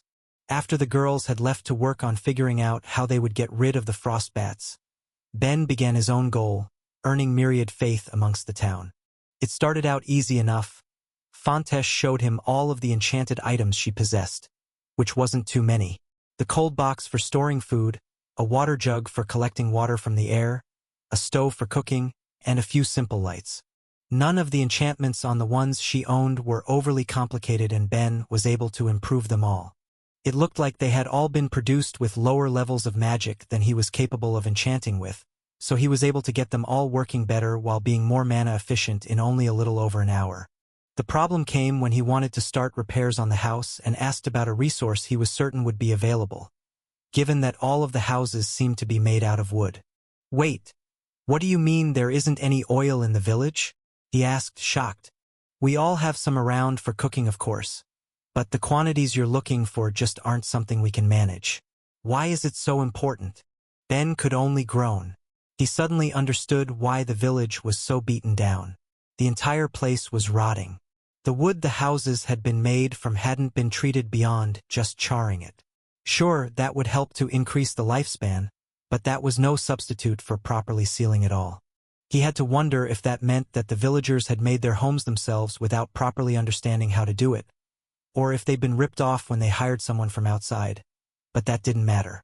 All that meant was his workload had just drastically increased. Or did it? He was in a village full of plant mages after all. Maybe they'd be able to do something about it. Hey, this is a random question, but I don't suppose you could stimulate a tree to yield its sap or extract the oil from some seeds? It might be possible, but if it is, I'm not sure how. We typically use our magic to speed up the growth of a plant or to increase the yield of our crops. I could probably make a tree grow more seeds if that would help. It would be great if you could do that, considering that it sounds like your house hasn't been treated at all. I'll need a lot. Would you be free to go to the woods now? All right, since I've already tended to my garden and the sacred forest is off-limits for the time being, I've nothing else to do during the day. I'll just be a minute to find Delaire. Cool. Pretty sure my worker has had enough time to sleep, so I'll grab him and meet you out front. He made a pit stop to the room to empty out his bag before running to the back of the house to bang on the shed door. Took a few minutes, but eventually a groggy Sko answered and looked up at the sun. I could only have been asleep for a handful of hours. And I haven't slept at all, don't be a baby. I need to collect some more things from the woods, so I need your help. The sooner this is done, the better off Sakhel will be. Helping me create a favorable evaluation of you in town will probably be good for her too. Now hush, I'm not losing my free labor. The man groaned but gave in, taking only a single one of his swords and strapping it to his hip before they met up with the other two. Delaire seemed to be filled with energy at the idea of the little outing and immediately tried to climb Ben. Fontesh apologized while trying to keep her daughter under control, but he just laughed it off and placed the kid on his shoulders as they went off to the woods. When they got there, Fontesh took Delaire off his hands and brought her to a nearby tree. She knew they could get seeds that could be used for lantern oil if anything went wrong with their enchanted lights, and started stimulating them to grow, training her daughter in the magic at the same time. Ben handed them his spatial bag so they could fill it as they went and took Sko around, trying to find any good fatwood to extract tar from to act as a sealant, as well as for any shingling that might need to be done. He took his axe and went up to trees with dead, low-hanging branches and scraped away at the bark until he found what he was looking for and pointed it out to Sko. Here, see how the wood here is darker? Cut away every branch like this you can find. We're gonna need a bunch. They needed branches rich in tree resin so they could extract it for their waterproofing, and they would need a lot. Given that there were almost 30 houses in the village, if he was going to be getting every one of them done, he'd have a lot of work to do. How many is a bunch? Just keep getting them until I say to stop. At that his four-armed companion made a face, but he was having none of it. And no complaining aloud. This is infinitely easier than what I'm going to have to do. He handed over the axe and got to work on his own task, making even more tools he would need from any large enough stones he could find. Unfortunately, this time he wasn't so lucky as to be making something simple like a hammer or an axe. With only the destructive power of his enchanting, as well as the hammer and chisel he'd made the previous night, he was going to have to slowly chip away at rock to make both a sealable container to produce tar, as well as an oil press. Once he found the first rock big enough for what he needed, he took a seat on it and closed his eyes, mapping out how he was going to go about it in his head. It would take a while and he'd have to be careful to avoid any mistakes that would need him to start over, but it was possible. Starting with the sealed container, he used his enchanting to selectively weaken areas of the rock he was at, shaping it to be a more uniform cylinder while being careful to leave two sturdy handholds on the sides. From there, the next task was to hollow it out, turning it into a large pot the wood could be put in. This too wasn't so hard to accomplish, with the greatest difficulty being to maintain the mana running through the stone chisel he'd made to keep it from breaking. While not hard to do as it didn't require a lot of care, it was still slow. By the time he was done the pot was almost complete. All that was left was creating small holes in the bottom for any tar to flow through, as well as creating a bowl to catch it and a lid that would be reasonably airtight. The bowl was easy enough. He just found another large stone and began shaping it the same way he'd done before, taking more care to create a lip for the first container to sit on. It was the lid that would be slightly more difficult. He could simply try to create a lip at the top of the pot for a lid to sit on and cake it with mud to keep it airtight, but he was worried that wouldn't be good enough, especially since he'd never made anything like this before. Instead, he carefully cut a spiral channel into the rim, while cutting the lid to match so both pieces would screw together.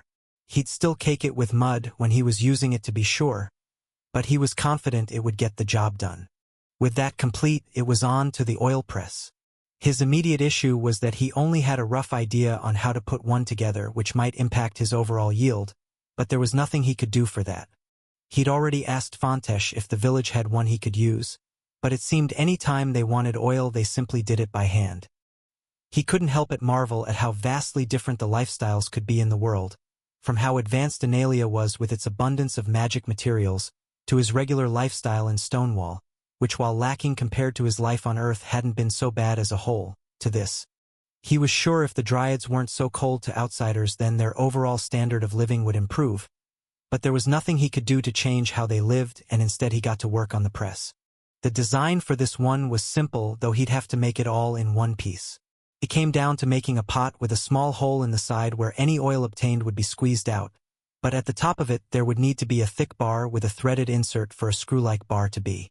The challenge was that the bar needed a handle at the top for twisting, with a base that would go into the pot, matching its diameter, meaning the entire thing would need to be made from the same piece of stone without taking anything apart. By the time he was done, he felt mentally exhausted despite having 3 mines available to him, but his work was far from over yet. With tools complete, he looked to the others with him. Fontesh and Dallaire had almost filled the entire cubic meter of space the spatial bag provided, and Sko had assembled a large pile of usable sticks. All that was left was getting it all back so he could get everything started. Oh my God! I miss the shop so much. Having all the resources I need at my fingertips is a blessing that I'm a fool for taking for granted. Am I? I'm going to be at this for hours. When they got back while carrying the pot for collecting tar as well as the press and the spatial bag filled with seeds, Ben quickly sent Sko back to get the rest of the sticks he'd gathered while Fontesh went to ask her friends and neighbors if any of them wanted their enchanted items improved. In the meantime, Ben got to work to collect the tar from what he had on hand, digging a small hole for the pot it would drain into to sit in and placing the container filled with sticks on top, caking the lid with mud before lighting a fire around it. Once that was started, all there was to do was wait until they had the finished products, the tar he was looking for and charcoal as a side product he could give to the village for use. While that was going through, he set up the oil press, placing another container under it to catch any of the oil he managed to produce, and filled the main chamber with some of the many seeds they'd collected. He wasn't sure how much it would take to get enough oil for not only treating all the houses in the village, but also their fences and anything else they'd need, but the 2 Dryads had gone above and beyond in collecting it all. At the very least, it would be a good start. He grabbed onto the handle and began twisting, applying force and assuming it works, breaking down the seeds and extracting the oils within. Even if his strength had cracked the top end of average and the screw-like design was to reduce the amount of effort that was needed, it was still going to take ages. He worked at it for an hour, squeezing out a trickle of oil, as well as more water than he hoped would be present. By the time Sko was done running back and forth bringing all of the sticks he'd gathered. Oh, thank God! Take over, will you? What? Come on, you're a warrior, you definitely have the strength to make this easy. There's plenty of other stuff I need to do as a craftsman to help the village. Think of this as earning your keep since you're staying here for free. I'm sleeping in a shed. Yes, instead of outside. Plus you got blankets to keep you warm. If you do it for a few hours you can get back to sleep. Maybe mind the fire too so nothing goes out of control. The warrior backed down before Ben did, and with a sigh took over at the press, immediately having more success than Ben had as more liquid began pouring from the tool. As Sko got to that, Ben took the time to examine the fence and the house, figuring out just how much wood it was going to take to fix both. Luckily, while the house had plenty of areas of visible rot and decay, he was confident that the wood was thick enough that he could scrap it away without risking the house's integrity and apply the sealant. It wasn't perfect, but short of rebuilding the house, it was the best he was going to do to fix the place up. When he'd completed his little inspection, He went back to the front of the house and found Fontesh had come back with 4 other dryads. Seeing he'd have some work, he put on his best smile as he walked up to them. "Hello there," he called out cheerfully. "I'm sure you've heard from Fontesh, but I'm the apostle of the god Myriad. Since it seems like I'll be here for a week or 2, I was looking to improve the enchantments of any items you have, as well as help with any maintenance around if you need it." 3 of them were immediately nervous of him, but the 4th seemed prepared to engage. "We've been told. We brought our lights. But these aren't cheap. Are you prepared to compensate us if you break them?" "Of course," he said confidently, not in the slightest concerned. "I won't even touch them if I don't think I can improve the enchantments on them. But if I do and mess up, then I'll pay to have them replaced immediately." She looked to Fontesh, who gave her a nod before cautiously handing over the one she carried with her. He took it, not making any sudden moves since they all seemed uncomfortable with him, and gave it a look over. From his experience, he was certain it was no more than a 3rd-level light enchantment, and a clumsy one at that. It seemed like a partial enchantment had been attempted, but it was still so much bigger than it needed to be. He was positive the mana cost could be cut in half at least, so he got to work unraveling the current one to replace with his own. The women stood by to watch curiously, but if they didn't have a decent mana sense that could pick up on his way of using it, then it would only look like he'd been staring at the tool for a few minutes before handing it back. "All done. That's it?" he was asked suspiciously, but he just indicated that she should test it for herself. The dryad looked hesitant but began pouring her mana into it to power the enchantment, and her eyes widened at the glow. While it had previously been only good enough to leave a room in dim light, it was now positively radiant, and she could feel it had taken far less of her mana to power it. The other 3 seemed just as impressed, and with less hesitation handed their own over one after the other. He was able to get them done in quick order and finished with a smile, trying to keep showing off a friendly attitude the entire time to put them all at ease. It wasn't like he would be rude to them if he wasn't trying to make his god look good. But with how uncomfortable they seemed, he might normally come off as more put off by the interaction as well. Still, he needed to tear down whatever sort of emotional barriers the people of the village had to earn some faith for his god. "Since I got all that done rather quickly, would any of you like me to see if I can improve the enchantments on any of your other items?" He got the impression they were interested but hesitant, so he gave it one last push. "Of course. I understand you might not be comfortable having a stranger come into your home. Fontesh, would you be willing to join us to put your friends' minds at ease?" "All right. I'm sure Delaire will be fine for a bit. But what about everything you have going on?" she asked, looking at the fire he had going and Sko pressing oil. "It will be fine. Sko knows what to do, and he'll put the fire out if anything starts looking out of hand. If I'm gone for a few hours, he'll manage." Her concerns covered, they made their way from one house to another.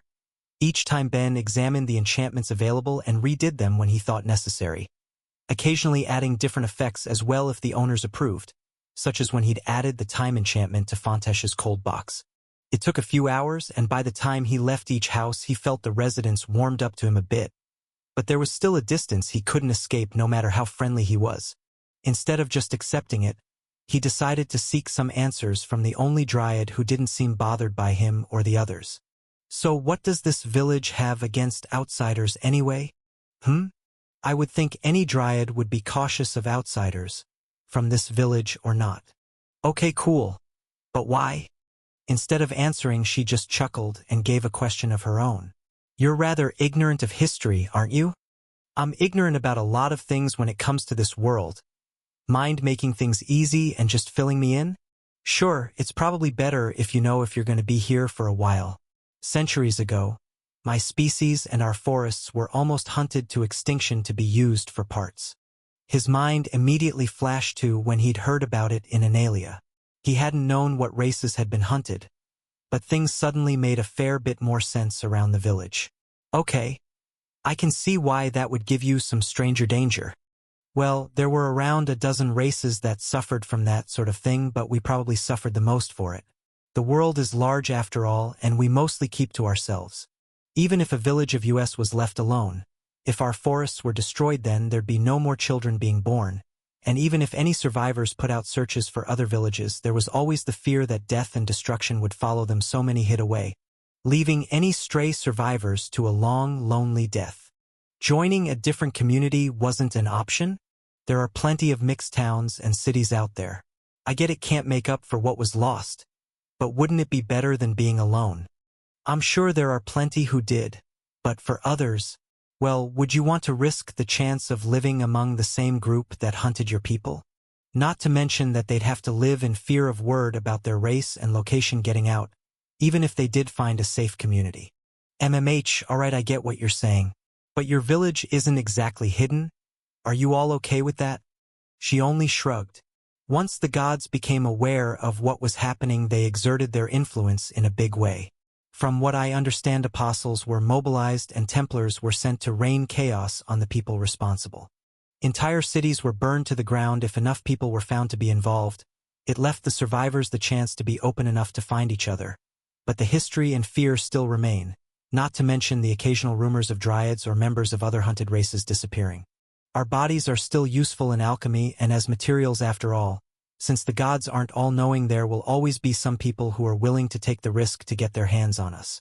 It makes you cautious of outsiders. You don't seem too worried letting a bunch in your house, though? My cousin vouches for you, so you're probably fine. Besides, we deal with merchants and I've known other non-dryads before. Satchel's father even lived in the village for years before he passed. So they're cousins, huh? But aside from that, if this village already had a non-dryad living in it, you'd think things wouldn't be this bad. He'd never given much thought to the other half of Satchel's heritage. He'd always been focused on the part that might aid him in his task of finding Myriad more followers, and aside from the horns on her head, there was nothing else to indicate what paternal race was that he could see.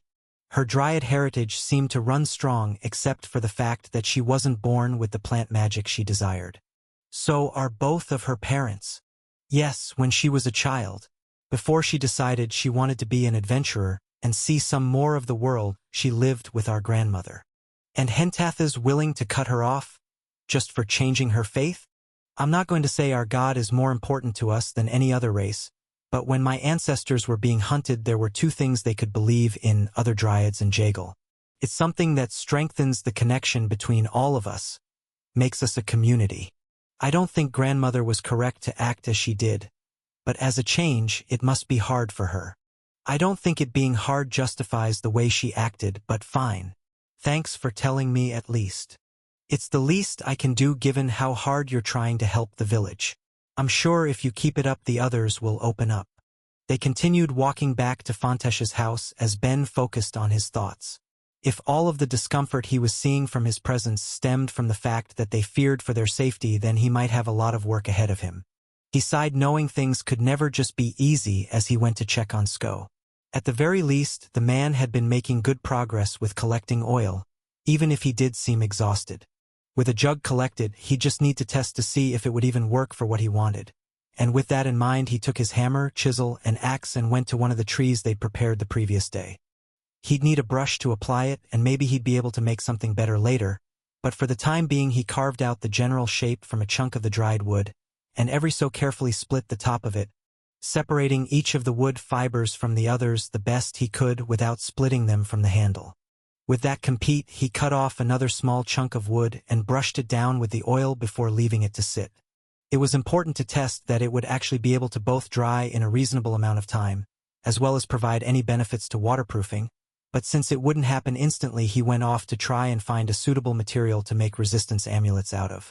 A plain rock wouldn't be good enough to hold the enchantment unless it was unreasonably large, and at that point nobody would want to wear it around their neck. The best material he thought he'd find around was a good quality animal bone. He tried to ask Fontesh, but it seemed the village didn't do much hunting, their diet consisting mostly of the plants they grew, so there weren't any old bones laying around he could conveniently make use of. He could potentially wait until they hunted a single frostbat, but that would mean he couldn't make them until at least tomorrow, and he didn't want to wait, so he went to the forest once again to see if there was anything he could scavenge. Even though there weren't any particularly large or dangerous animals in the forest, except for the current target of extermination, there was bound to be something. Some prey that had been taken down for food, a predator that had succumbed to age or tried to bite off more than it could chew. He'd just have to find enough to make use of.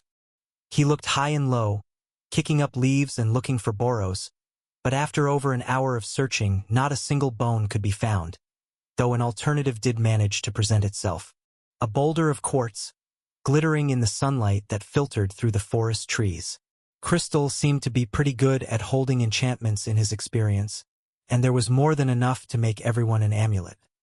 He hadn't brought any tools with him since it wasn't what he'd been looking for, so he had to carefully chip away a large chunk through his enchanting, getting a rock the size of 2 fists and carrying it back to shape into a more usable form, missing all of the proper tools he had at the shop the entire time. What's going on here?"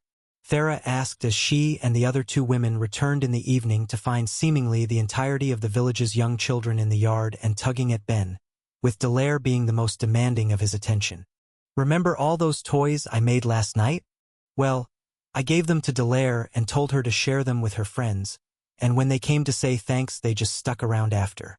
With the kids came their mothers, each less than willing to let outsiders have unsupervised access to the village youth, even if Fontesh was around. More positive, though, was the fact that a few of them had heard about his enchanting for the others. Even if they weren't willing to trust him, they'd brought some of the more portable items they'd had to be improved on, giving Ben something to do aside from just trying to entertain a bunch of kids. When Dallaire saw them all return, she quickly ran to Thera, proudly pointing to a new necklace she hadn't worn before. "Can I see now?" the child asked, filled with curiosity. Later, when there's less people around, everyone needs to wear one after all." "All right, promise?" "Sure, I promise." She'd been hoping the young girl would have forgotten, but if she had to entertain her later for a bit, it wasn't the biggest deal. "Did you make any extras, Ben? It seems like we're going to be watched a bit while we deal with this, and I'd rather not affect any bystanders." "I made 2 more to be safe and can make more if need be." "Hopefully that's enough. How did the rest of the day go? It doesn't look like you ended up doing any repairs to the house." That wasn't to mention the mysterious stone pot he had boiling, as well as whatever Machinsko was twisting off to the side while looking exhausted, but she chose to ignore those, even if Sakhel and Raelia went to check on their teammate. Ben made a face at the question. "The village had none of the things I needed, so not only did I have to make some tools, but also the tools to make tools without any of the things I'm used to. I'm basically living in the Stone Age trying to get everything I wanted done. I'd kill for a bit of metal to work with." "Then were you able to get everything you need?" "Mostly, I think. I'll be able to make enough oil and tar to treat all of the houses, but I won't be surprised if anything else comes up. I'll also be borrowing Sko to act as my seed grinder for, well, whenever I need him, but I'll talk to Sakhel about that later." "How about you? Think you'll be able to manage with them?" "We'll see. I haven't seen a frostbat before, but I'm fairly sure that we'll be able to draw them out. I'm just not sure how hunting will go. I can't use any earth magic without risking damaging the forest." "You've done some hunting with them before I showed up, right? Think they'll be able to deal with them?" "Probably. Since it sounds like they're most active during the evening and night, we decided to come back to eat and see if you had the amulets ready and then head back out." "Cool, in that case maybe I'll come watch. It would be nice if I could make use of the bodies if there were no other plans for them." They chatted some more about everything that needed to be done until Fontesh called for dinner. The various children hanging around went home with their mothers while the rest of them went in to eat. It was a simple meal made up of many of the vegetables in the garden, but since they were all varieties Ben hadn't previously tried, it was a nice change. Thera couldn't relax for the meal, though. The curious pair of eyes that seemed to want to bore into her soul didn't leave her as they ate, and once they were done, Dallaire finally asked, "Can I see now?" "All right. As long as everyone puts on their amulets, I guess let's get this over with." What's going on?" Sakhel questioned, not having been around for the younger Dryad's previous questions about Thera. She wanted to know what Thera looked like under her hood. He explained as he handed out resistance amulets to each of them. "I assume you all know how to channel a bit of your mana through a magic tool?" Everyone gave a nod as they put them on and eagerly waited to see what she looked like. Satchel's group was especially curious. Along with the more negative rumors that would go around about her in Stonewall, there was also a curiosity as well about the mysterious and dangerous girl that had an unusual passive magic. She wasn't used to having so many eyes on her, and the only time so many people she wasn't particularly close to had gotten to see what she'd looked like was on her birthday with the restaurant staff, who were at least being professional and not openly gawking.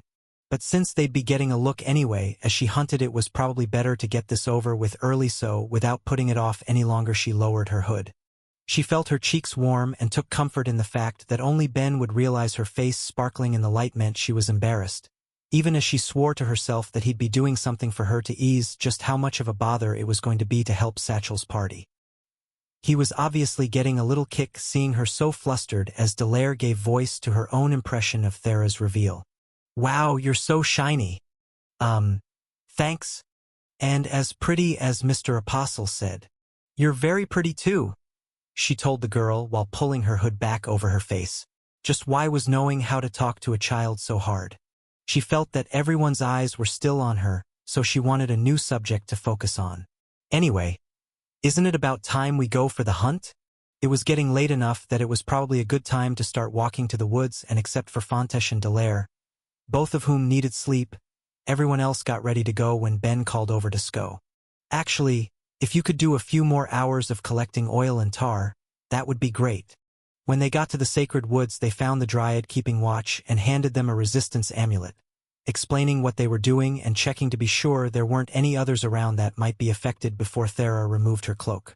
They'd brought a couple magic lanterns so they'd be able to see and fight anything making their way out of the woods.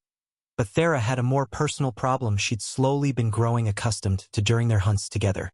Her charm wasn't targeted, which meant that everything was drawn to her, even bugs. Luckily, she did have practice dealing with it. It hadn't been too bad in Stonewall, at least not at the current time of year. But by the Dryad village it was a nightmare as a cloud of them made their way to her. "All of you stand back a bit if you don't want to be hurt too," she warned the others, shooing Raylia and Satchel back farther than Ben when they tried to stand with him. They didn't have his resistances, so they needed to act with more care. Inspired by the way Ben would use his connect to act as a bug killer, she took advantage of her overwhelming mana and poor control to do something similar, letting out waves of life mana to play havoc with the small creatures' bodies in a way that quickly resulted in their death, causing them to plummet to the ground after getting too close. It was incredibly easy for her to do too, instead of needing to put all of her focus into making her life spells as harmless as possible. She instead just released it without worry. It still wasn't a good idea for her to practice the magic on anyone other than Ben, but if it was being used as an attack then it was fine. One thing was strange though that bothered Ben the moment he gave it a bit of thought. "Why isn't anything else coming?" he asked, referring to any potential other small creatures that might live in the area, flying or otherwise. It was a forest after all, and unlike the one by Stonewall that was essentially the edge of the untamed lands, where the mix of life from hundreds of worlds had gotten into and made their home, creating a constantly shifting and changing ecosystem, the woods the Dryad's sacred forest was in should have been fairly separate, leaving life within it marginally more stable with the exception of the occasional new species appearing like the one they were currently trying to deal with. That same species ended up being the answer to his question. "For the most part eaten, I'd bet," Raylia answered. "Frost bats are omnivores but preferential carnivores. They likely took out the majority of other creatures in the area before moving on to the trees. It's probably caused the current insect problem as well. God, this planet's ecosystem is a nightmare," he muttered, too quiet for the women to hear. "I mean, it managed for thousands of years of alien species being introduced, but we won't win the war just to experience total ecosystem collapse, will we?" "Wait, I wasn't being serious, but now I want an answer. Myriad, don't you hold out on me here." Is everything okay, Ben?" Satchel asked, and he realized all eyes had turned to him as he got a bit louder than intended. "No, but I'll probably be dead before it matters, so I'm going to try to not think about it too hard." Not the most cheerful answer in the world, but it was clear that much like his god he wasn't going to explain more, and they were all happy to drop it. Minutes after the mildly concerning exchange with his god, their target finally started to appear and Ben moved back to watch how the fight would go. He knew Satchel had life, water, and earth magic since her goal was to eventually awaken them to plant magic, which meant that she and Thera had a fair bit of overlap in skills at the moment, so how they'd work together wasn't clear, while Raylia's role in the party was still a mystery to him. She didn't have a weapon, so perhaps she was also a mage? He would learn soon enough. 8 frost bats came out of the woods, far larger than he'd expected with a wingspan of almost 2 meters, and both mages pulled out their staves to face them. Thera was their target after becoming victims of her charm, but she was well aware of that. Unfortunately, unlike what she'd usually do, fighting them with her earth magic wasn't an option for fear of damaging not only any of the trees behind the bats, but also the dense root system beneath them. Dark also failed as an option, since using it meant actively removing the charm from her mana before she could cast a spell. It would take too long, and even then the ones she knew for it were limited. The chances of Shadow Fog or more intuitive ones like Fear being able to defeat them being unlikely. The bats were already nocturnal, and Fear would only counter the draw of charm, driving them back to the forest. That left her with a single means of attack, the same one she'd used to deal with the bugs that filled the forest. Overwhelming life mana. She didn't just release it all around her as she'd done before though, instead directing it with her staff, sending a powerful wave of it towards the monsters that were flying towards her. They visibly reacted to the assault, their momentum slowing for a moment and one briefly falling from the air before collecting itself, but it mostly served as a stun. While the biological systems that kept an organism alive within it were undoubtedly going haywire and the microbes that lived within them would be reaping the benefits of being flooded with life mana, none of the bats were killed. It was more than possible that if left long enough they would expire from the effects of Thera's mana, but when they'd tested it as a form of attack in their past hunts they never let it get that far, instead using that period of disorientation to strike something. Sakhel took advantage of herself. Before her appeared a floating ball of water, and if Ben didn't know better he would have assumed she'd materialized it, creating it from pure mana, but there was no way she could achieve something like such a high-level spell. Instead, she had used a different, though still demanding technique, pulling water from the air itself. While it couldn't be done if the climate were too dry, in a living forest where plants were in a constant state of taking in or releasing their water, it was more than possible if someone had the necessary control and skill, both of which she continued to show with her attack. That ball of water, about the size of a fist, changed its shape to match something he'd seen Thera use herself at a much larger scale in the past. The water thinned out into a round flat disc, akin to the blade of a circular saw, and began to rotate at dangerously high speeds before flying through the nearest enemy, cleanly bisecting it. That wasn't the end though, as she continued to demonstrate the extent of her control, immediately changing the direction of the attack to slice through the next one, and the one following that, not ending until 5 of the 8 were dead. The 3 that remained had enough presence of mind to change their target after that. While they could tell that whatever Thera had done had been harmful to them, it wasn't the instant death that Sakhel inflicted, and they rocketed towards her. A fog forming around them as the air began to freeze, and they prepared their attack. An attack that didn't get through. Raylia threw herself between them, and in a move Ben would never have expected she began to change, as her more human-like top half shifted to match the snake-like tail she possessed in place of legs, turning her into a giant snake creature almost 7 meters in length. Striking fast, she bit one out of the air with her powerful reptilian jaws before hitting the other 2 to the ground with her tail, finishing the fight. Raylia turned back to her normal form, shivering and wrapping around Sakhel for warmth. It was clear the combination of her reptilian nature clashing with the frostbats could prove to be a challenge if there were plenty more to deal with, and Thera put her cloak back on to hopefully reduce the chances of any more being drawn in while the other woman recovered. Ben though had a different priority as he ran up to Raylia, grabbing her hand as she tried to warm up. "Please tell me everything about how you just did that." He knew it had to be a skill of some kind. He just didn't know what one, nor why he hadn't seen anything like it in the numerous skills Zandale possessed. He immediately wanted his hands on it to see just how it could be enchanted with. Raylia seemed taken aback, but answered easily enough. "It's a skill called Beast Form Bloodsnake I have because of my paternal heritage. I know it's not exactly common, but I'm surprised you haven't heard of it." Meaning she isn't a pure Naga like I thought. Interesting. There's a lot in the world I don't know about, unfortunately. But that was super cool and I want to learn. He had meant he wanted to learn more about it, but was misinterpreted as Raylia shook her head. "Sorry, but you need to be directly related to a Nawal to be able to use it. It's something we have from birth." "Well, unless you can somehow talk a soul mage into helping you. So it's a racially linked skill, huh?" Doesn't mean I won't be able to enchant with it if I get it from her. But it raises more questions. Why would a soul mage be able to help? It has to do with how my father's race came to be. Long before they were invaded, his people faced a different threat. The existence of an evil god that suppressed the one the Nawal worshipped and oppressed the people of the world. After centuries of suffering, eventually a life mage gained enough skill and power to ascend to the level of a soul mage, and using that strength gathered the souls of 5 of the most dangerous beasts the world had available to strengthen the 5 greatest warriors they could find. They succeeded in freeing their world, but as an unexpected side effect all descendants of those heroes continued to be born with 2 souls, the Nawal soul always being able to make use of the animal soul to one extent or the other. So if anyone wanted the skill, they'd have to ask a soul mage to merge a specific animal soul with their own? That's right. Neat. Alright then, just one more question if you'll indulge me. What's a soul mage? He'd heard the term thrown around a few times now but never paid it much mind, assuming it was either a specialized magic like charm, or a combined one like plant magic, but from what he'd just been told it sounded more akin to an awakened magic. And judging by the shocked reaction everyone was giving him, it seemed like it was the sort of thing he should have been aware of. How do you not know this? Sakhel yelled, shock clear on her face and tainting her voice. I did think it was a little weird you didn't have any comments about it the few times it came up, but I thought you were just being respectful.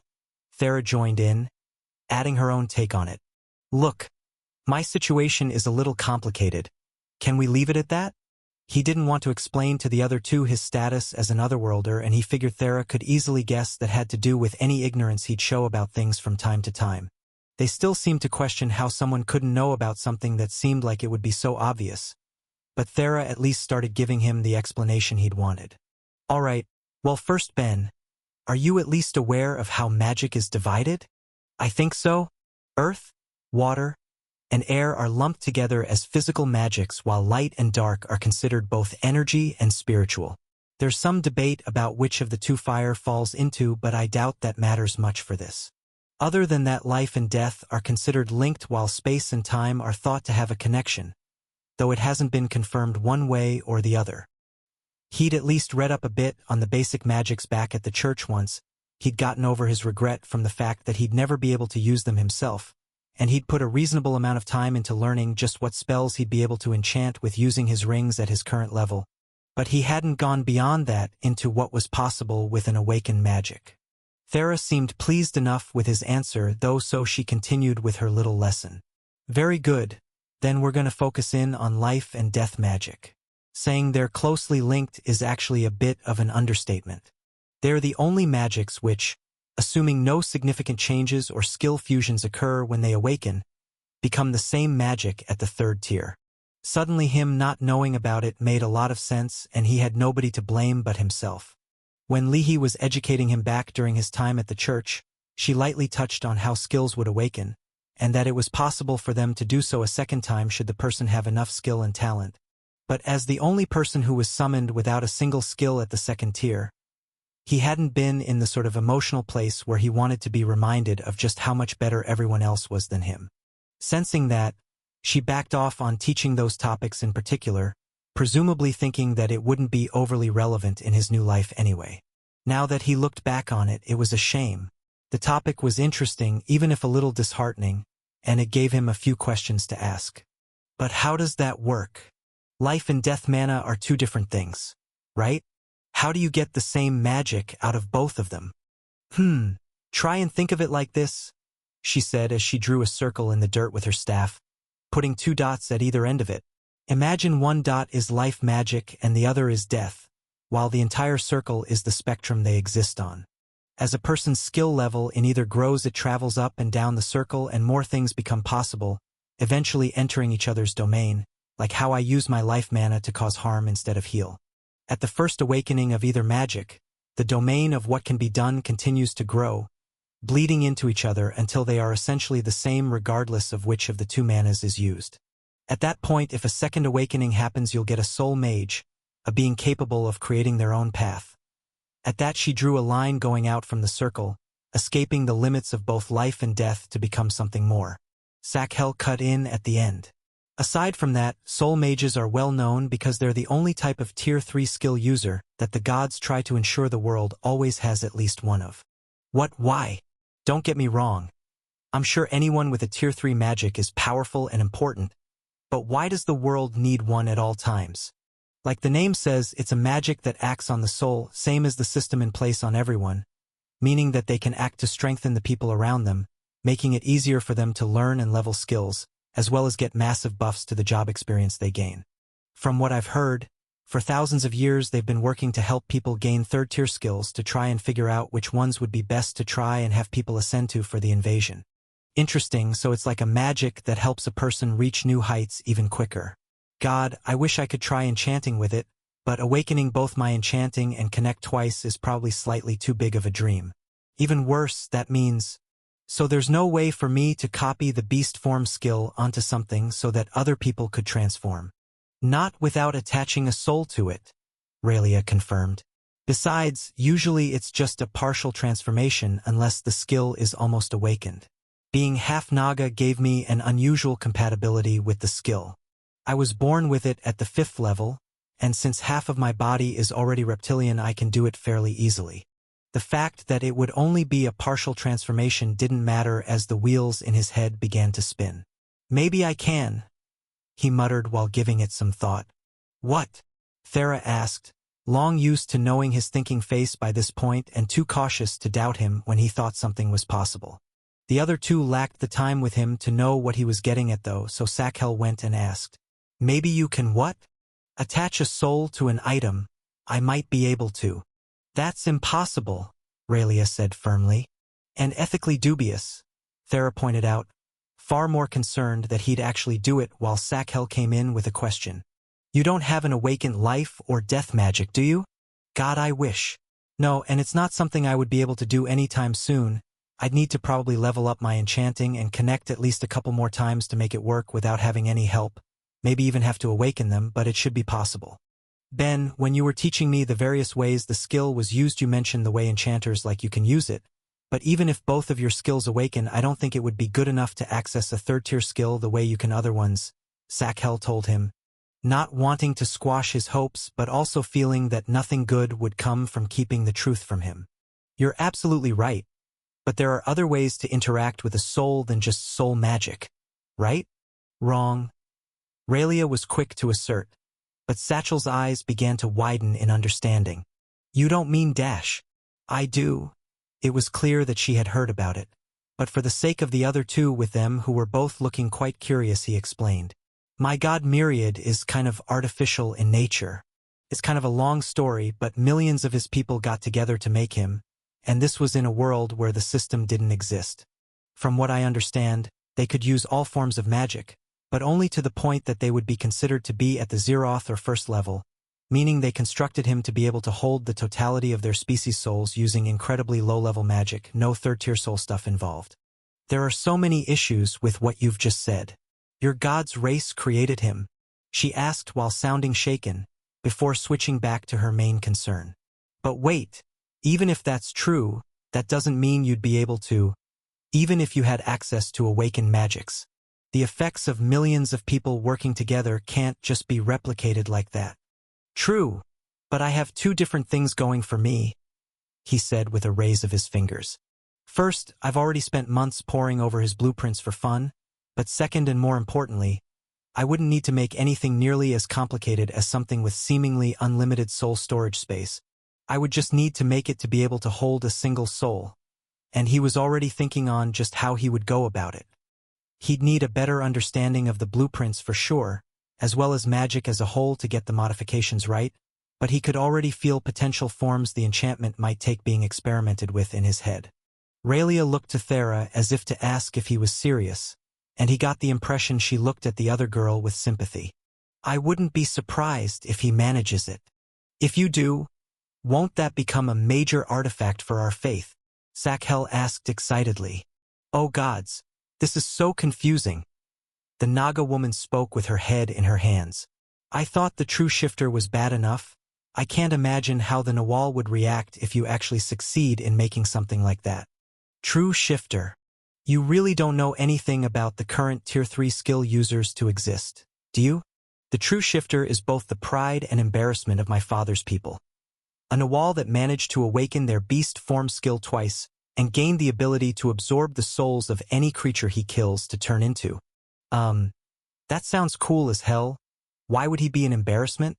Raylia seemed to regret letting it slip, since it meant she was being questioned about them. But Thera seemed to know and took over the explanation. Well, skills tend to undergo massive changes when they awaken, and sometimes that can result in certain quirks, she explained, seeming a bit awkward about it herself. One of the quirks of his skill is that on top of being able to absorb the souls of the creatures he kills, when he has a child, they'll be born with a second soul like any Nawal mixed breed would be, but from any one of the numerous souls he has available. Oh man, I think I see where this is going. So how many children are we talking? Originally, my father's people would have any one of the 5 original forms, with which one they received being random based on what soul each parent had. Raylia explained, drawing a long, disappointed breath.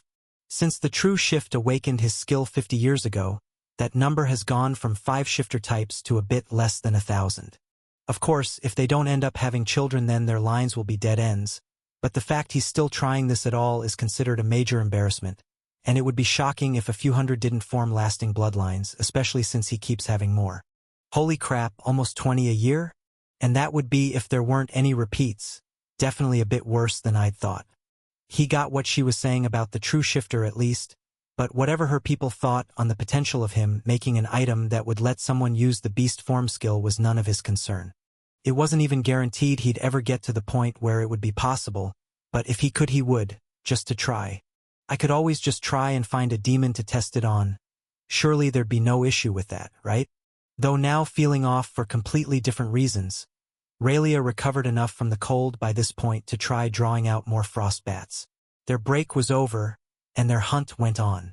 Ben watched them hunt for a few more hours before they all headed back. The purpose of the night was to try and understand what they were facing, and after watching them go at it, he couldn't help but worry he'd overestimated just how long it would take to clear them out. After the first batch, they'd managed to eliminate another 20 of the pests, but while the woods were big, they could only support so many of the creatures at a time. At worst, he might have to try to remain in the village a week or so longer than the others, but that wasn't a huge deal. Fontesh seemed reasonable, and with how much time he'd just dedicated to preparing everything he'd need, he wouldn't just let it go to waste. Still, there was more work to be done, and as they all got back he saw that Sko had abandoned the task he'd given him at some point, presumably to sleep.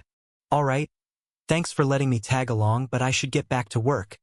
The more I prepare now, the easier it will be later. He went to restart the fire so he could keep collecting the plant tar, but Thera grabbed his arm to stop him. Wait, I'm not letting you go 2 nights in a row without sleep. Aren't you planning on working all day tomorrow too? I mean, yeah, but there's a lot to do when the village has 0 resources. She gave a sigh and understood how her uncle must have felt whenever he'd find Ben asleep in the shop in the morning if he didn't kick him out for the night before. So she turned to the other women. Since these things are nocturnal, you'll both help Ben fix up the village during the day, right? While she phrased it as a question, it was clear to everyone she wasn't asking, and seeing how central she was to drawing out the frost bats, they couldn't disagree. Not that they wanted to. This was Satchel's home after all, and Raylia was none too happy about how her companion had been spoken to so poorly either. Their cooperation secured, she turned back to Ben. Come on. If you pass out in the middle of the night, nobody will find you until morning. A small part of him wanted to argue, but it was undeniable that he was tired and could use the rest, so he obediently let himself be dragged along to the room, taking turns to change before laying down to sleep. The moment he laid down, he felt 2 days' worth of exhaustion hit him all at once, but couldn't feel sleep coming for him as he closed his eyes. Being in bed with Thera, door locked to avoid the risk of anyone coming in when she wasn't wearing her cloak, and getting too close while in tight quarters was proving surprisingly harder to deal with than he'd expected. All 3 of his minds were a flurry of activity, and he couldn't help but worry this was going to be how he got another level in complex mind as he tried to relax. Just go to sleep, damn it. Am I 12? I seriously can't rest 'cause I'm sleeping next to a pretty girl? Do I have the leeway to try and add a small expansion to the house for Fontesh on top of everything else? No, that's stupid, I already have so much to do. Then again, it would be pretty funny to build a new room and leave Sko stuck in the shed. No, damn it, I don't have time. I'll get used to this in a day or two. Or just sleep less and work more. Would it be weird if I moved to the ground? That would be like saying I feel weird about this though. Ugh. Hey Ben, you asleep? Thera asked quietly, pulling him from his thoughts. Not yet, what's up? Not much. Just thought we could chat a bit. I've never done anything like a sleepover before, but this is kind of similar, right? Or do humans not do that sort of thing?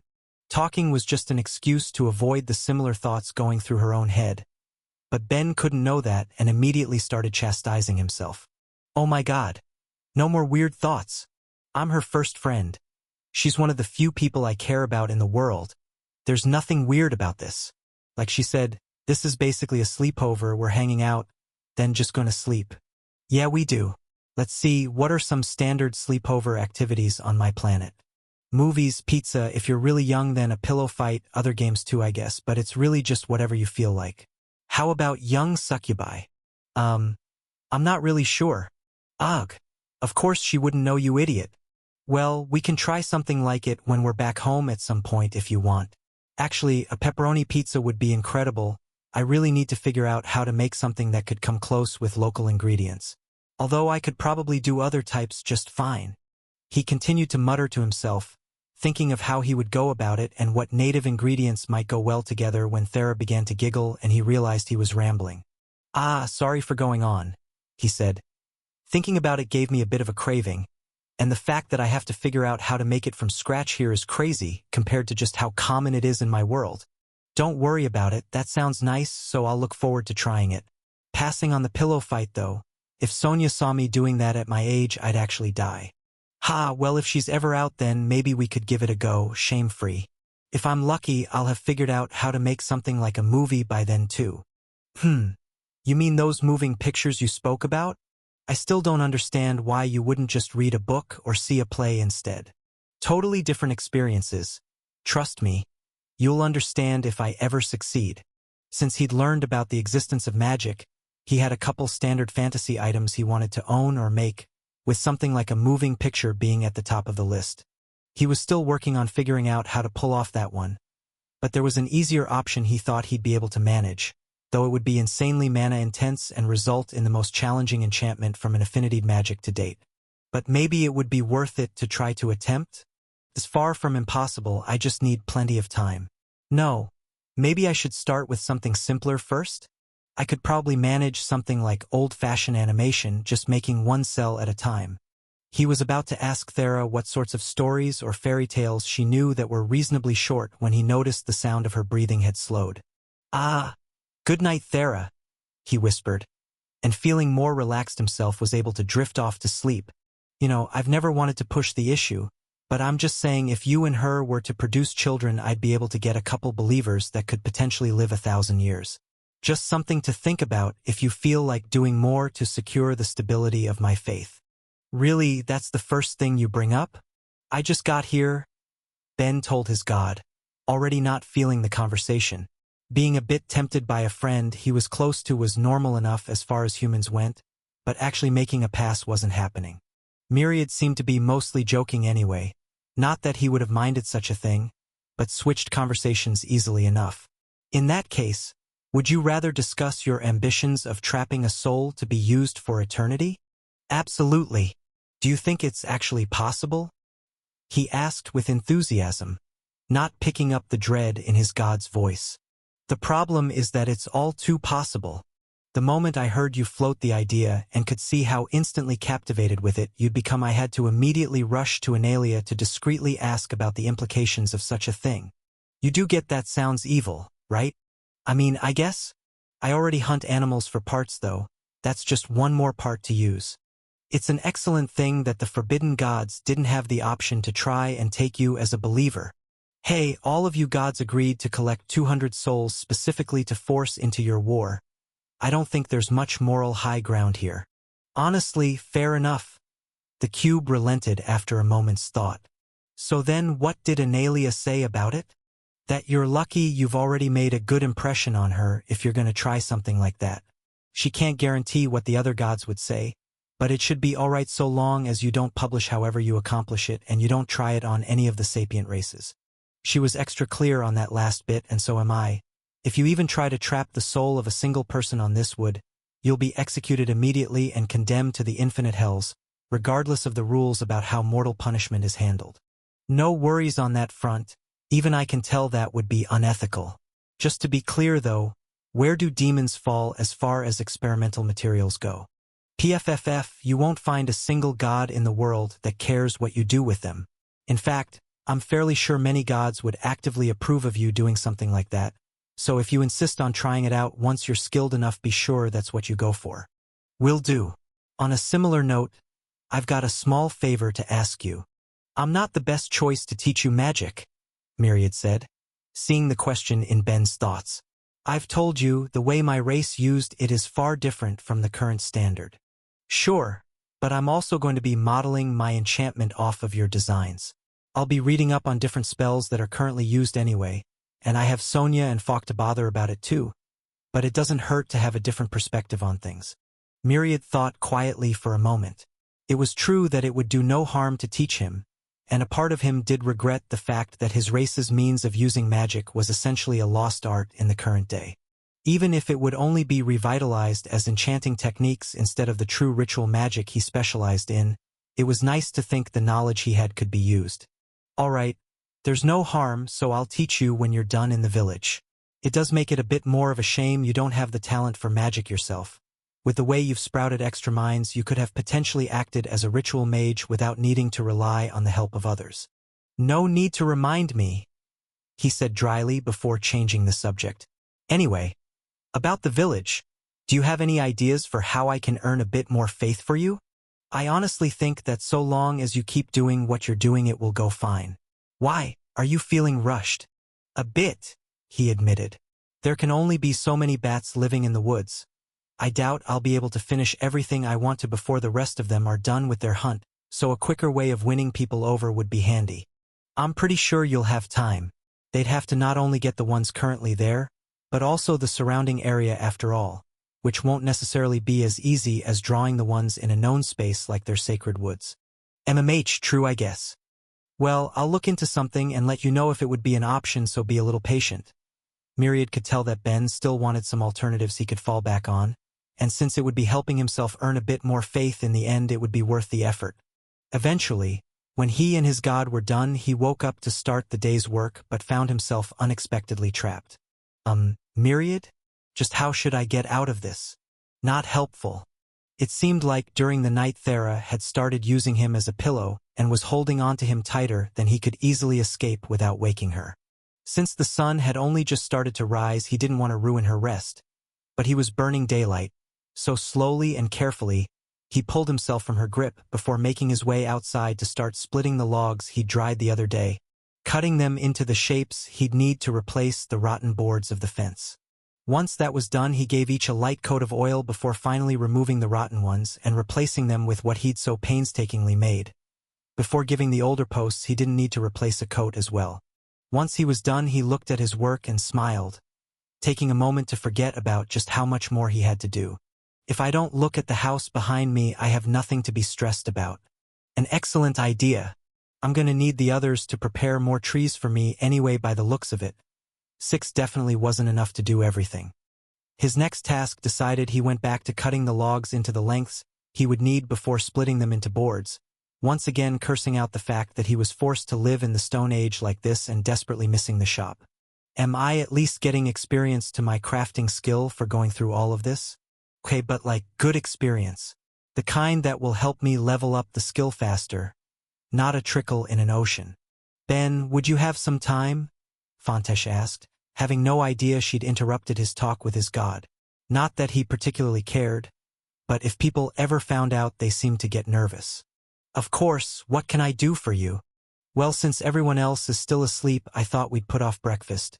And a few more of the villagers asked if I'd take you to their homes to work on some of their enchantments. Of course. Let's head out immediately then. It seemed word spread fast in a small community like this, especially when it came to someone like him. As an outsider in a tight-knit and closed-off town like this, people would naturally be talking, and even more so when they heard what he was doing. He didn't want to brag, but the enchantments he'd seen the villagers using were rather clumsily put together. It was almost certain they'd come from someone with only level 3 or 4 in the skill. At level 5 currently, and having it as his blessed skill, anyone could immediately feel the difference in mana cost when they tried his tools out, even without the benefit of having a magic affinity tied to it to reduce the cost further. It would only be a matter of time before one by one they all came to ask for his help. Once again she'd woken up alone. Giving it a bit of thought, unless Ben was up late into the night working on something, he would typically be up before her, out to her uncle's shop with breakfast waiting on the table. It seemed like it was around noon though, so she got up and dressed before going out of the room to see what everyone else was doing. It looked like she was the last up, with the others already recruited into work. Sakhel and Raelia were tending to the fire, extracting tar from the wood that had been gathered while Sko was back at the oil press. She didn't see Ben immediately, but felt him off to her right and found him at the side of the house, dealing with the most challenging issue of replacing some of the wood it was built with, without damaging the entire structure. "You look like you're having fun," she said, as he was oh so carefully wedging a few logs into the wall to act as support for when he started his construction. "Well, I wanted to put this off a bit longer, but then I inspected the house itself and decided this was a priority." "That bad?" "If I'd known what it was like beforehand, I would have insisted we get the shed. Only a couple places are rotten through and need to be replaced, but one is a major bit of support for the entire building. I thought I was going to have a heart attack seeing it." Thera winced.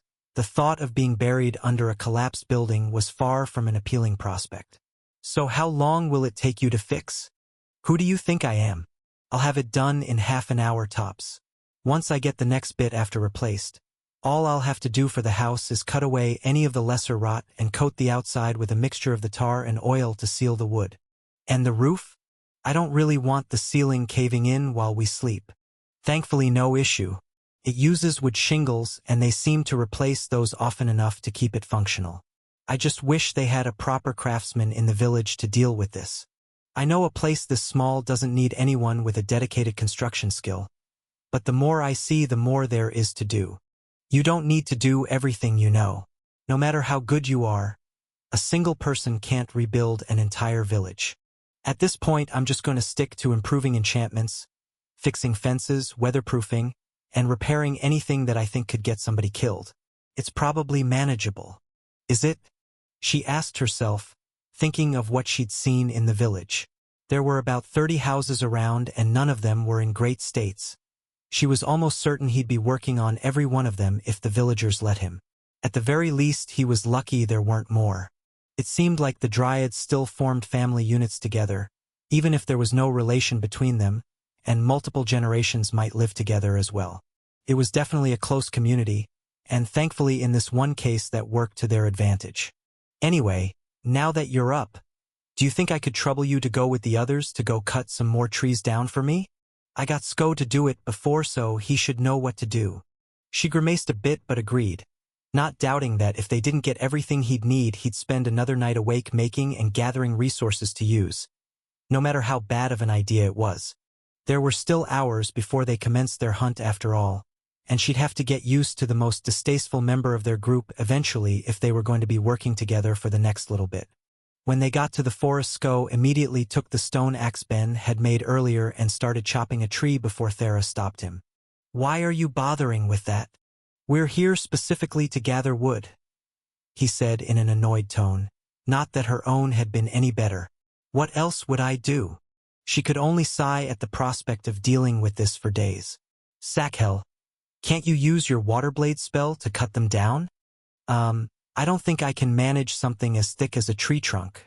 Flesh is a lot easier to cut." "See, now just let me deal with this. Or stand back and wait a few minutes so I can get this done quickly," she told them all, shooing them to the side before stretching out her hand towards a section of trees. After a couple minutes of seemingly nothing happening, the four-armed warrior was getting grumpy. "Can we just get this over with and let me cut one dash?" He couldn't finish his thought as multiple load cracks filled the air and 8 trees crashed to the earth, leaving the 3 onlookers with mouths agape. With how much her magics had improved, her overall control had as well by a significant amount, letting her power her telekinesis with her overwhelming mana to push the trees down. The skill made a nice addition for her, though its combat potential was less than she'd initially hoped. While it was showing that it could supplement some of the control she lacked when using her earth magic at the cost of increasing the time it took to cast a spell, it wasn't so easy to use it directly in combat. When she'd experimented with it during her hunts, the creature could always feel the mana slowly taking shape around them and was able to easily escape, making the spell she was setting up useless since it couldn't follow its target as it was being put together. For a stationary thing like a tree, though, it was perfect. She turned to the three of them, still staring at the destruction she'd caused so easily, and let herself feel a little smug. "I'll knock a few more down to the right. You guys should probably get to work cutting off the branches on those ones." Even though they still didn't seem to be able to accept the situation, they got to work on their task as Thera quickly brought down 7 more, taking a seat to watch them after she was done. The waiting was boring, but their stunned reactions to seeing her magic had been worth it. With all the time she'd been told she should quit adventuring because she wasn't cut out for it, being able to do her job so easily and then lounge around as they rushed to keep up gave her a small vindictive thrill. She'd half considered pushing down a few more, but she didn't know how many Ben would even need, and she didn't want to damage the forest any more than she'd have to, even if she could get some entertainment making a bit more work for the other. Eventually, they managed to finish their work, though left with a different problem.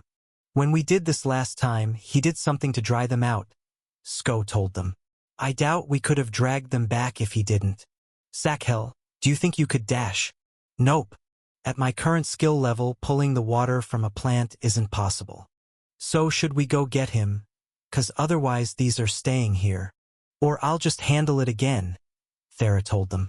It wouldn't be quick, but she'd be able to get them back there as long as she got plenty of breaks in between, and with an effort of will she began just that, this time using her staff to direct her spell but slowly gathering them up and moving them until she felt her control start to slip before taking a break and starting again. It wasn't fast, but it was the best option at the moment as they made their way back. She couldn't stop smiling under her hood as she got back with all of the logs. A level up to her magic was more than she'd expected from their trip, and she immediately felt its effects as she floated the logs back. She still needed breaks as she went, but the entire task just felt simpler, and she was looking forward to testing how that increase improved her overall magic control when she got the chance.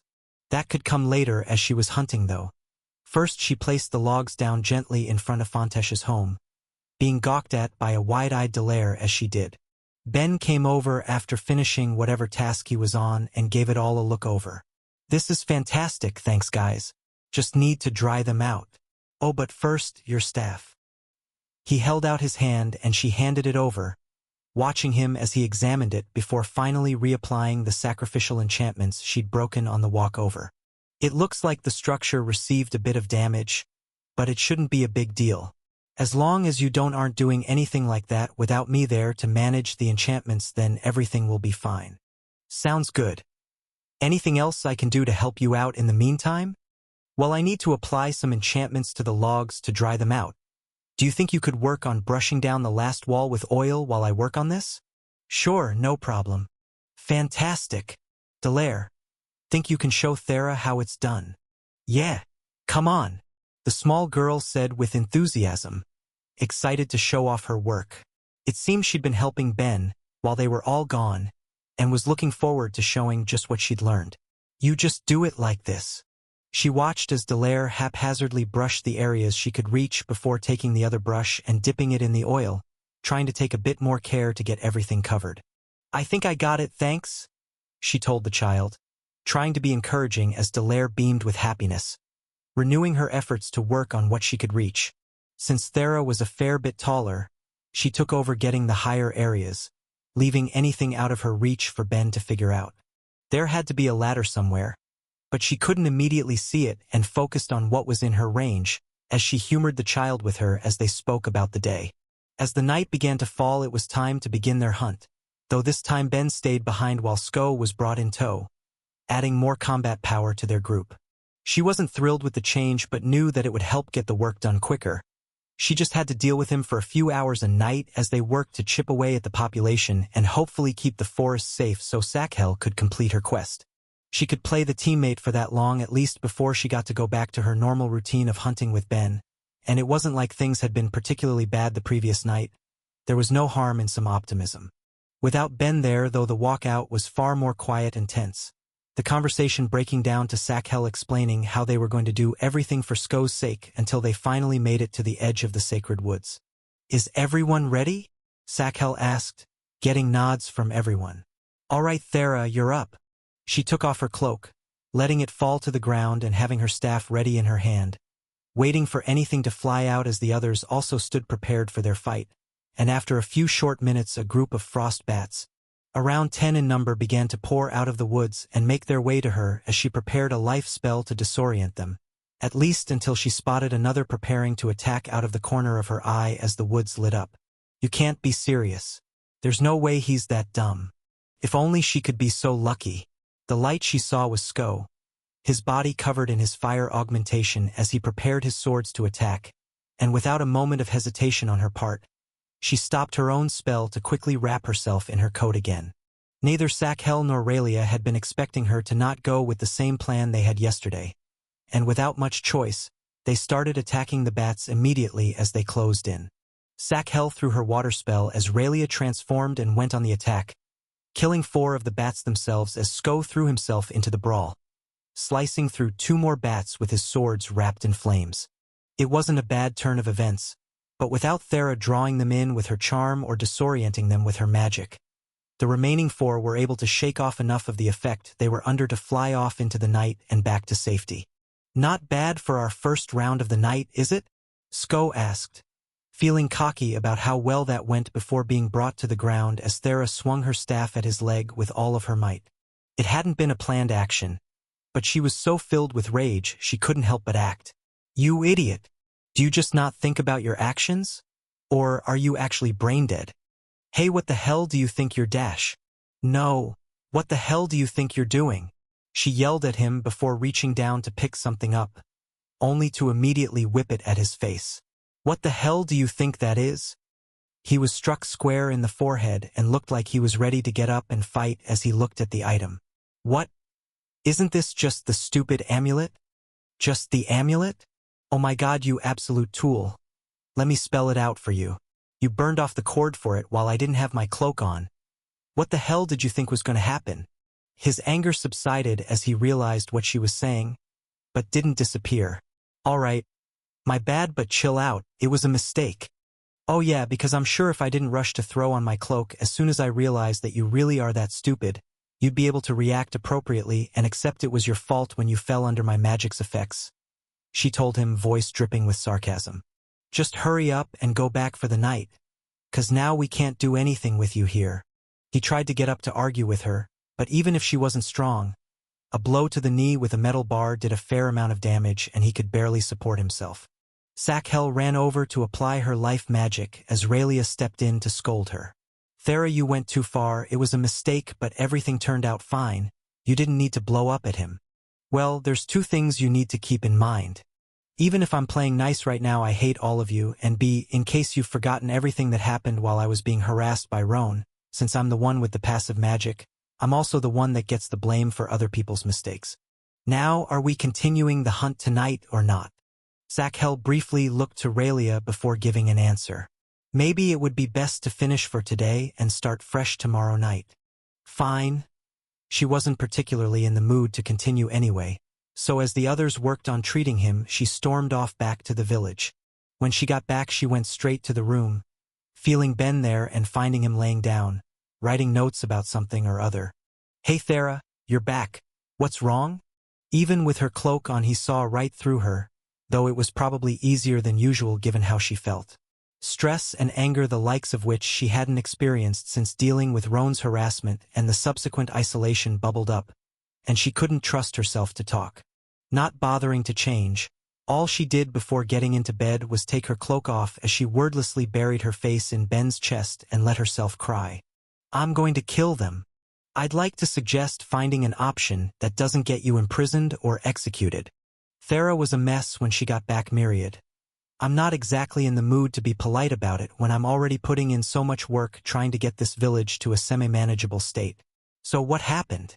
She'd been in no mood to talk when she'd returned, and Ben didn't force the issue, instead trying to comfort her until she'd fallen asleep and then quickly passing out for the night himself.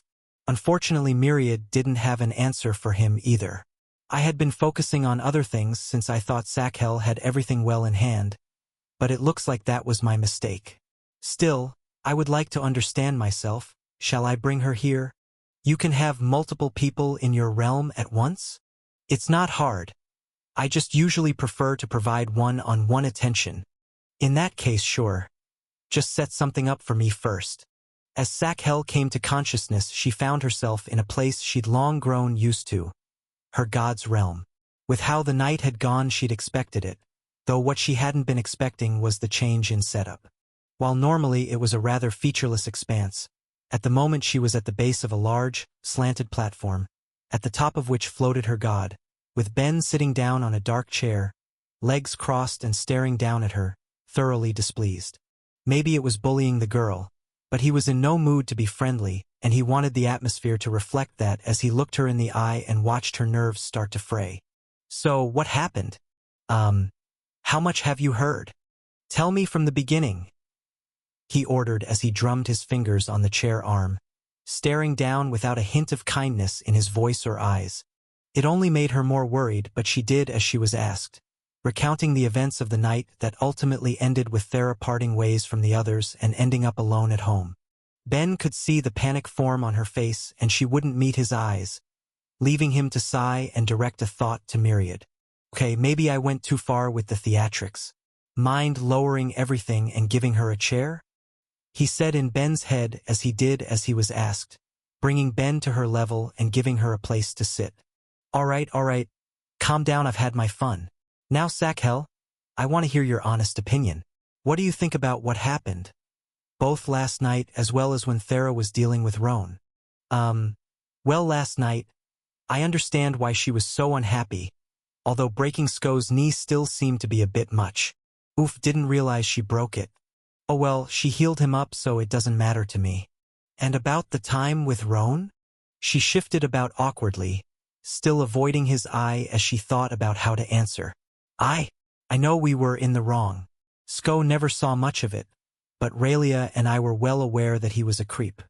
It was hard not to feel a bit bad for the guy when it became clear he was losing his mind, but we should have tried to help Thera when he was bothering her, not just leaving things to work out like they did. He cast a quick glance at Myriad, who gave him a nod, or at least the floating cube equivalent of one. Great, gotta love an idiot with charisma. Alright, so what will you do now? Unless you plan on thinking of another way to deal with the bats, you'll need Thera to draw them in for you.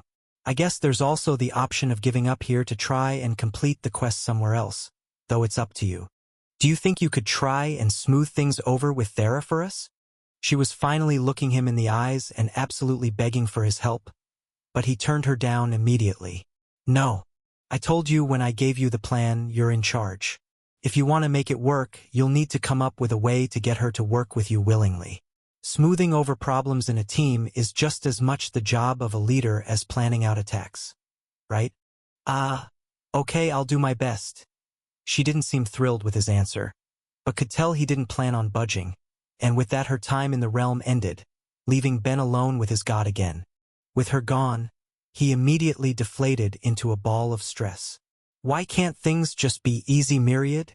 There, I'm hopeful things will work out fine. Sakhel was feeling discouraged over everything that happened, but also committed to making it work. We just have to wait and see. All right, the sooner this is sorted, the sooner there's someone else to fill these sorts of roles for your faith anyway. I'll just cross my fingers and hope she actually completes the quest. I'm feeling confident. Her devotion and desire are both strong. She'll do her best. As for completing quests, though, you asked about how to earn me a bit more faith, yes? I've got a solution for you. Wait here. At that, Myriad disappeared for a few minutes, leaving Ben alone in an empty void until he returned with what might have been mistaken for a tree at first, if not for the divinity radiating from it and a most unusual trunk. With thin leaves, some sort of violet apple-like fruit, and smooth golden branches, it wasn't until the eyes drifted farther down that it could be seen that all of that was simply growing out of the head of a goddess, with her face and body having a more human-like form, though completely covered with the same golden bark as her upper branches. Even though it was an appearance he wouldn't have expected, it made more sense to him than seeing Analia had, considering the race he was sure she represented. Jagal, I take it? Indeed, Apostle of Myriad, your god has made me quite the offer. I'm sure we can be of help to one another. He looked to his god curiously, so he went on to explain. Given the Dryad's history and their delicate situation in the world, her race lacks craftsmen and artists, instead focusing almost entirely on training their plant magic to protect the health of their forests. It's understandable, and she can't just ask one to take up their valuable time mastering an artistic craft, but it means that the statues that exist of her are few and old. Gifting the village a representation of her should help improve their opinion of you and I, possibly being enough for you to complete your quest while at the same time giving her something for her people to direct their faith to. It would probably help the village as well. While plenty of Dryads make their way to her head church as a pilgrimage, it wouldn't be surprising if any went out of their way to see the best representation of their goddess to exist in the past few centuries. And she's not mad about the whole converting Sakhel away from her faith thing? At this, the goddess laughed. Child, I've had many people convert to me as well. While no god is happy to lose a believer, it is the nature of faith in such a cluttered world like this. I have no grudge against you. He stared at her and she met his gaze before he shrugged. Works for me. Myriad, do you think you could make me something like a pen and paper, so I can make a few sketches? And Jagal, if you want to take a pose for this, do whatever is comfortable, but try and keep it in the realm of what it would be possible to make. He was going to be crafting with whatever large, solid block of stone he could find after all. He couldn't do anything that would create any weak bits that might lead to it falling apart. She thought for a moment before conjuring a tree stump into existence and taking a seat. How is this? Looks great. The goddess before him gave off an air of serenity. Not something that he should be surprised about given her ties to nature, but it was easy to get sucked in and made him want to capture the feeling if he could. Myriad created the pen and paper for him as he asked, but asked a question before Ben got to work. Are those necessary? You won't be able to take them when you wake up. It will help me remember it better when I do though. Besides, you'll still have them, right? I can refer to them later if need be. With that, he got to work, making sketches of her at various angles and trying to capture her expression the best he could. It was fun, planning out a large statue like that, something he doubted he ever would have been able to do on Earth, and while he worked he took the time to get an answer to a question that had been on his mind as well. So just out of curiosity, why do Dryads breed with trees? It struck me as odd that you have such a distinctly female race alone when most others seem to go for the male-female split.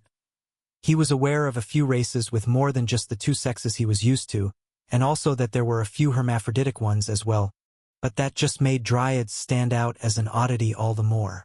There's no distinct reason. When I came into being on my world, I could have simply uplifted one of the animals present to sapience like so many others did, but I found creating them from the trees was more satisfying to who I am. Of course, I did create both females and males at first, but after I had to destroy the men back in the height of my power, it was simpler to slightly alter the remaining women to make it possible instead of creating an entirely new group of peaceful males from scratch. Perhaps I should have produced a few though. Now that I'm too weak to do it, it's a shame to constantly see my people shrink unless they maintain their forests. He tried to keep his thoughts in line, going back to focusing on the drawing and anything else he could think of to distract himself. That was a lot to unpack, and he wasn't sure he wanted to do it in mind-reading range. I bet, he said casually, hiding his worry with a different bit of curiosity. So were the Dryads produced from fruit trees? Or is your form unrelated to theirs? Ha, curious boy. It's a good trait. My form is distinct. There was no plant like it on my homeworld. After all, a god is something to be strived to, not found around every corner. With that, she got up to look at the various drawings he'd made and comments he'd written down and smiled approvingly, reaching into the branches above her and plucking a fruit before handing it to him. A reward for all you've done for the village so far. I look forward to seeing how the statue turns out. With one final smile and a nod to Myriad, she disappeared. You can relax now, his god told him, seeing just how tense he was at the end of their meeting. So some gods just eradicate half of their race, huh? It's a bit more complicated than that. But yes, back in the distant past when we were at our full power we were more free to act, though that wouldn't have been nearly as easy as she made it sound. Any chance you could fill me in on why though?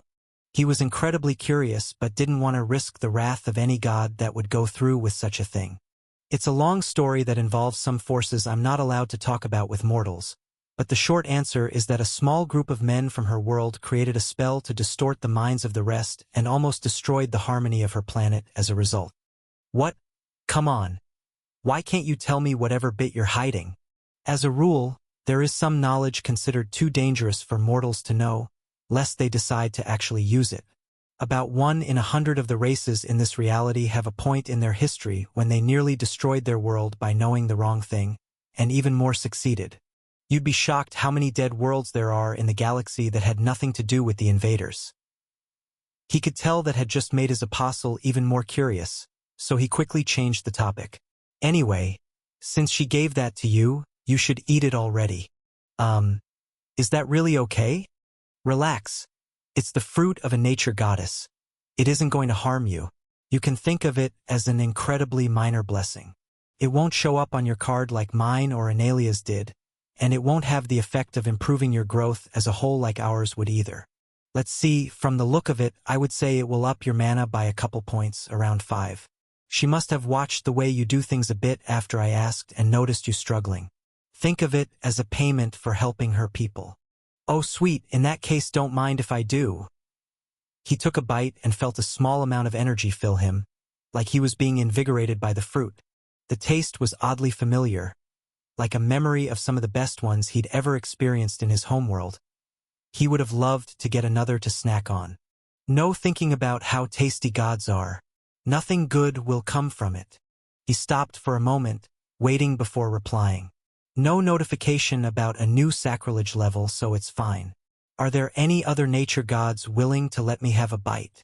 I swear, the fact it didn't level up for you isn't from lack of trying. When he awoke, he didn't immediately get up. Thera was using him as a pillow again, and since he didn't know how she'd be feeling, he wanted to be there for her in the morning if she needed to talk. So he wordlessly rubbed her head while staring up at the ceiling. His mood was better at least after having talked it over with both Sakhel and Myriad. What mattered though was how she felt.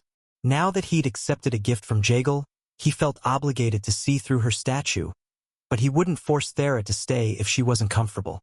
If she wanted to leave and Sakhel couldn't change her mind, then so be it. It only ended up taking an hour, but eventually she slowly came to consciousness.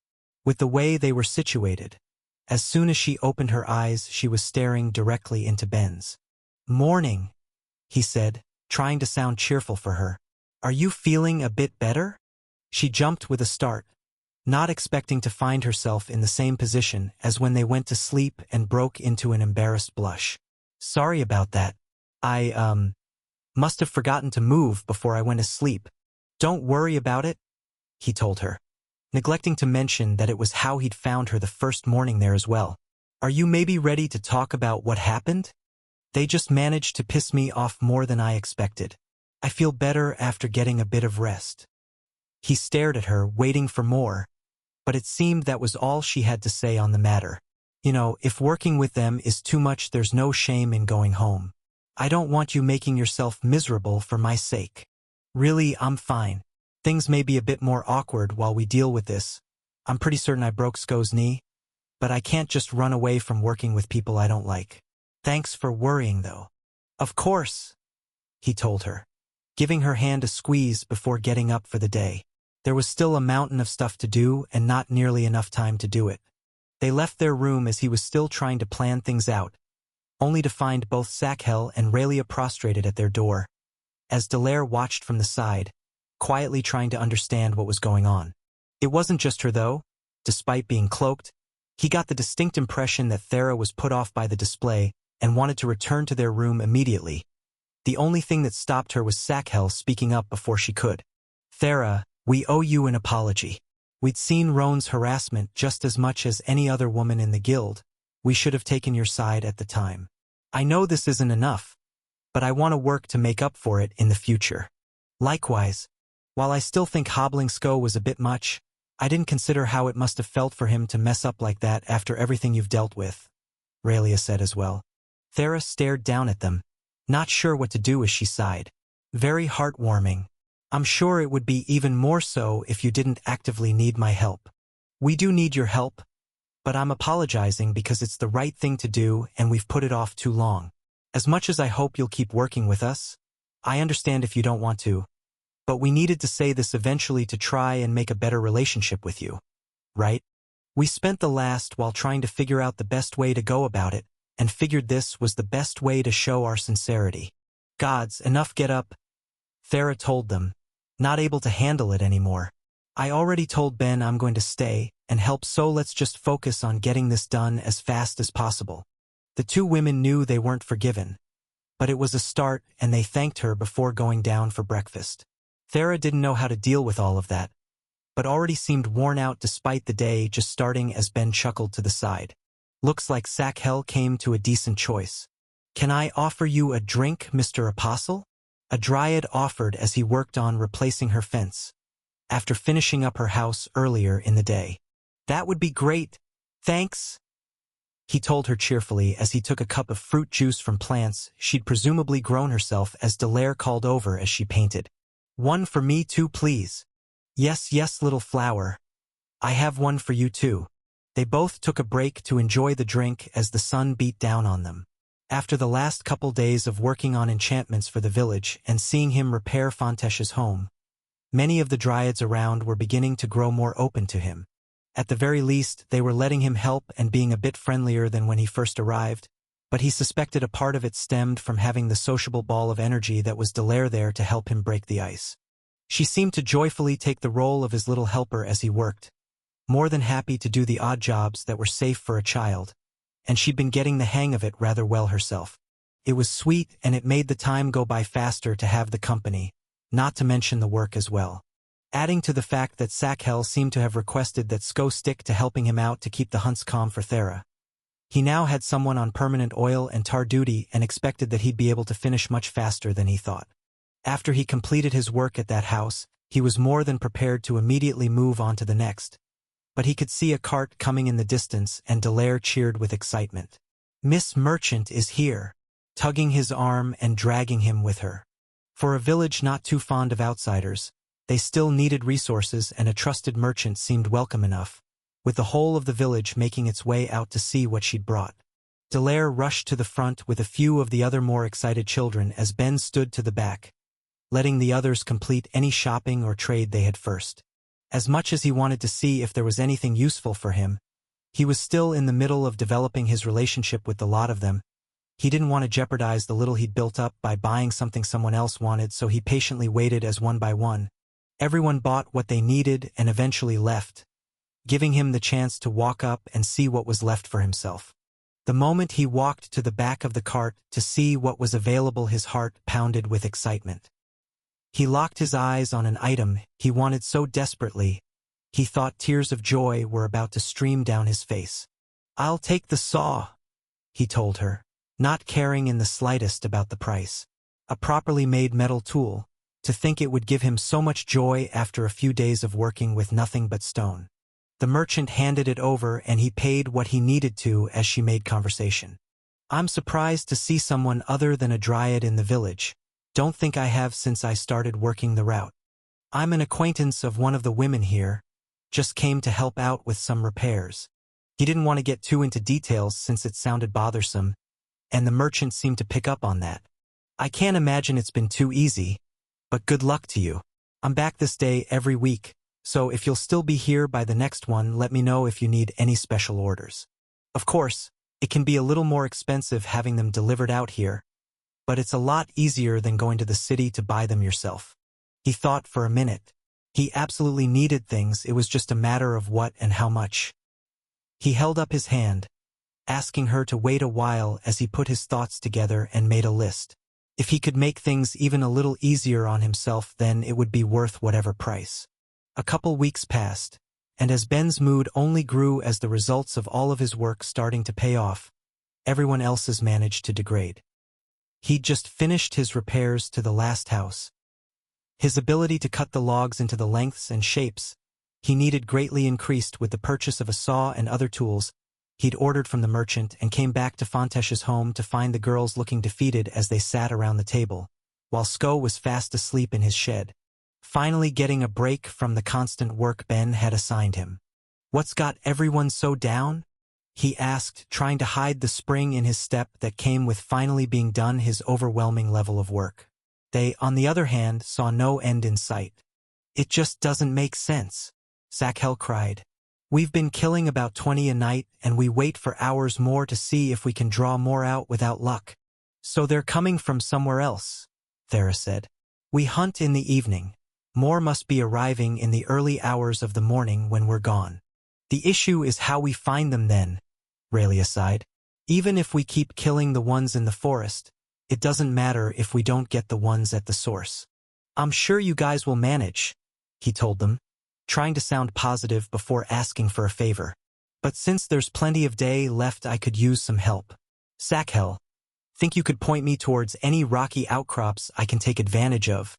Didn't we get you enough that first night? This is for something different." "Thera, could I also bother you to help bring it back with your earth magic?" "Sure. Maybe the change of pace would help us think of something anyway." Despite seeming so defeated, Sakhel led them out of the village and through the woods, slowly making their way, muttering ideas to each other as Ben left them to it. He couldn't interfere with them too much, so instead he reflected on his thoughts, thinking about how he'd make the statue. He'd at least gotten some proper tools from the merchant when she'd come back. Among a couple other things he wasn't sure if he would end up using or not, but he was confident it wouldn't be too hard to make a statue that would satisfy the village and their goddess. As he was thinking that though, the village managed to satisfy him instead. Defense enhancement. "I absolutely want a level to defense enhancement." Thrilled was putting it mildly. All of the work he'd put towards helping the village had just paid off in a big way, making him slightly harder to kill. It was a bit of a shame to put the reward to something on the Zeroth level instead of waiting until it was at the second, but if how long it had taken him to learn it from Zandale was any indication, then he didn't have an aptitude for the skill. Completing quests was going to be the best way to get it anywhere. The sooner he got to the point that things couldn't punch or chew through his delicate flesh, the better.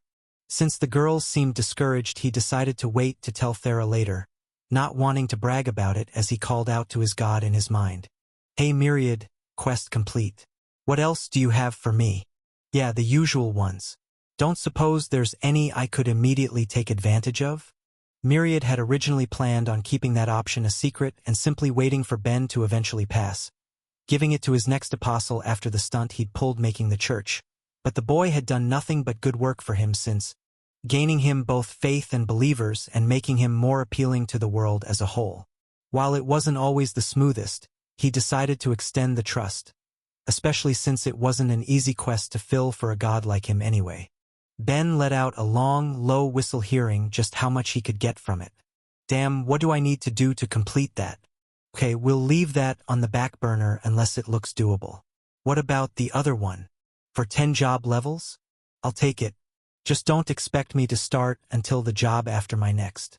I'm almost done this one and I've got a plan to finish the next one quickly. Just you watch." Considering the speed he already seemed to go through his jobs, Myriad wasn't sure how he'd get it done any quicker, especially when his apostle had grown better at not letting thoughts reach his conscious mind. But he looked forward to just what Ben had in store for him. "All right, will this be good, Ben?"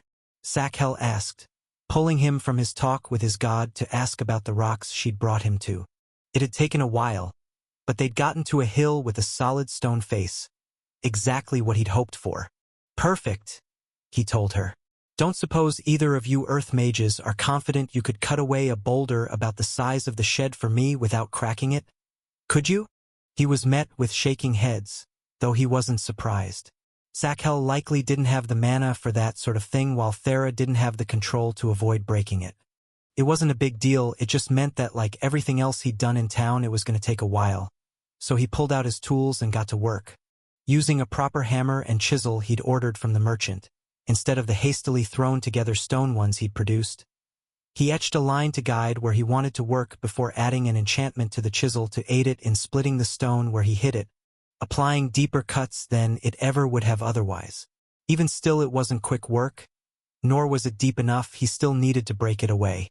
Luckily, he had an idea for a trick he could use, something he remembered from an old documentary he'd watched long ago. He found a variety of thick tree branches and cut them into wedges before hammering them into the cracks he'd made in the stone with his tools and enchanting. After that, it came down to using the resources he had on hand, namely Sakhel. "Hey, would you mind using your water magic to make those branches absorb as much water as they can? HM? Yeah, that should be easy enough, why though? Just watch, it will be great." She did as he asked and pulled water from the air, soaking each branch and the best she could for reasons she didn't understand until a loud crack reverberated through the forest. "What was that?" Raelia yelled, immediately on guard as Ben tried to calm her. "Relax, Sakhel just split the stone. Good work, by the way." Thanks, but how did I do that?" "Water expands the wood and forces the cracks that already exist to run deeper. Just need to do it to the other sides and we're golden." He got to work placing more wedges as Sakhel soaked them, until finally they had a block of stone in the middle of the woods, too big to do anything with if it weren't for Thera's magic. She carefully lifted it into the air, moving it through the woods as she went and stopping for plenty of breaks as need be to keep it from slipping from her magical grasp until they made it back to the village. The Dryads by this point had grown used to Thera's overwhelming displays of power as she brought back wood for construction. But this time someone stood in their way as they went through the village, the elder and head of the village, Hentath.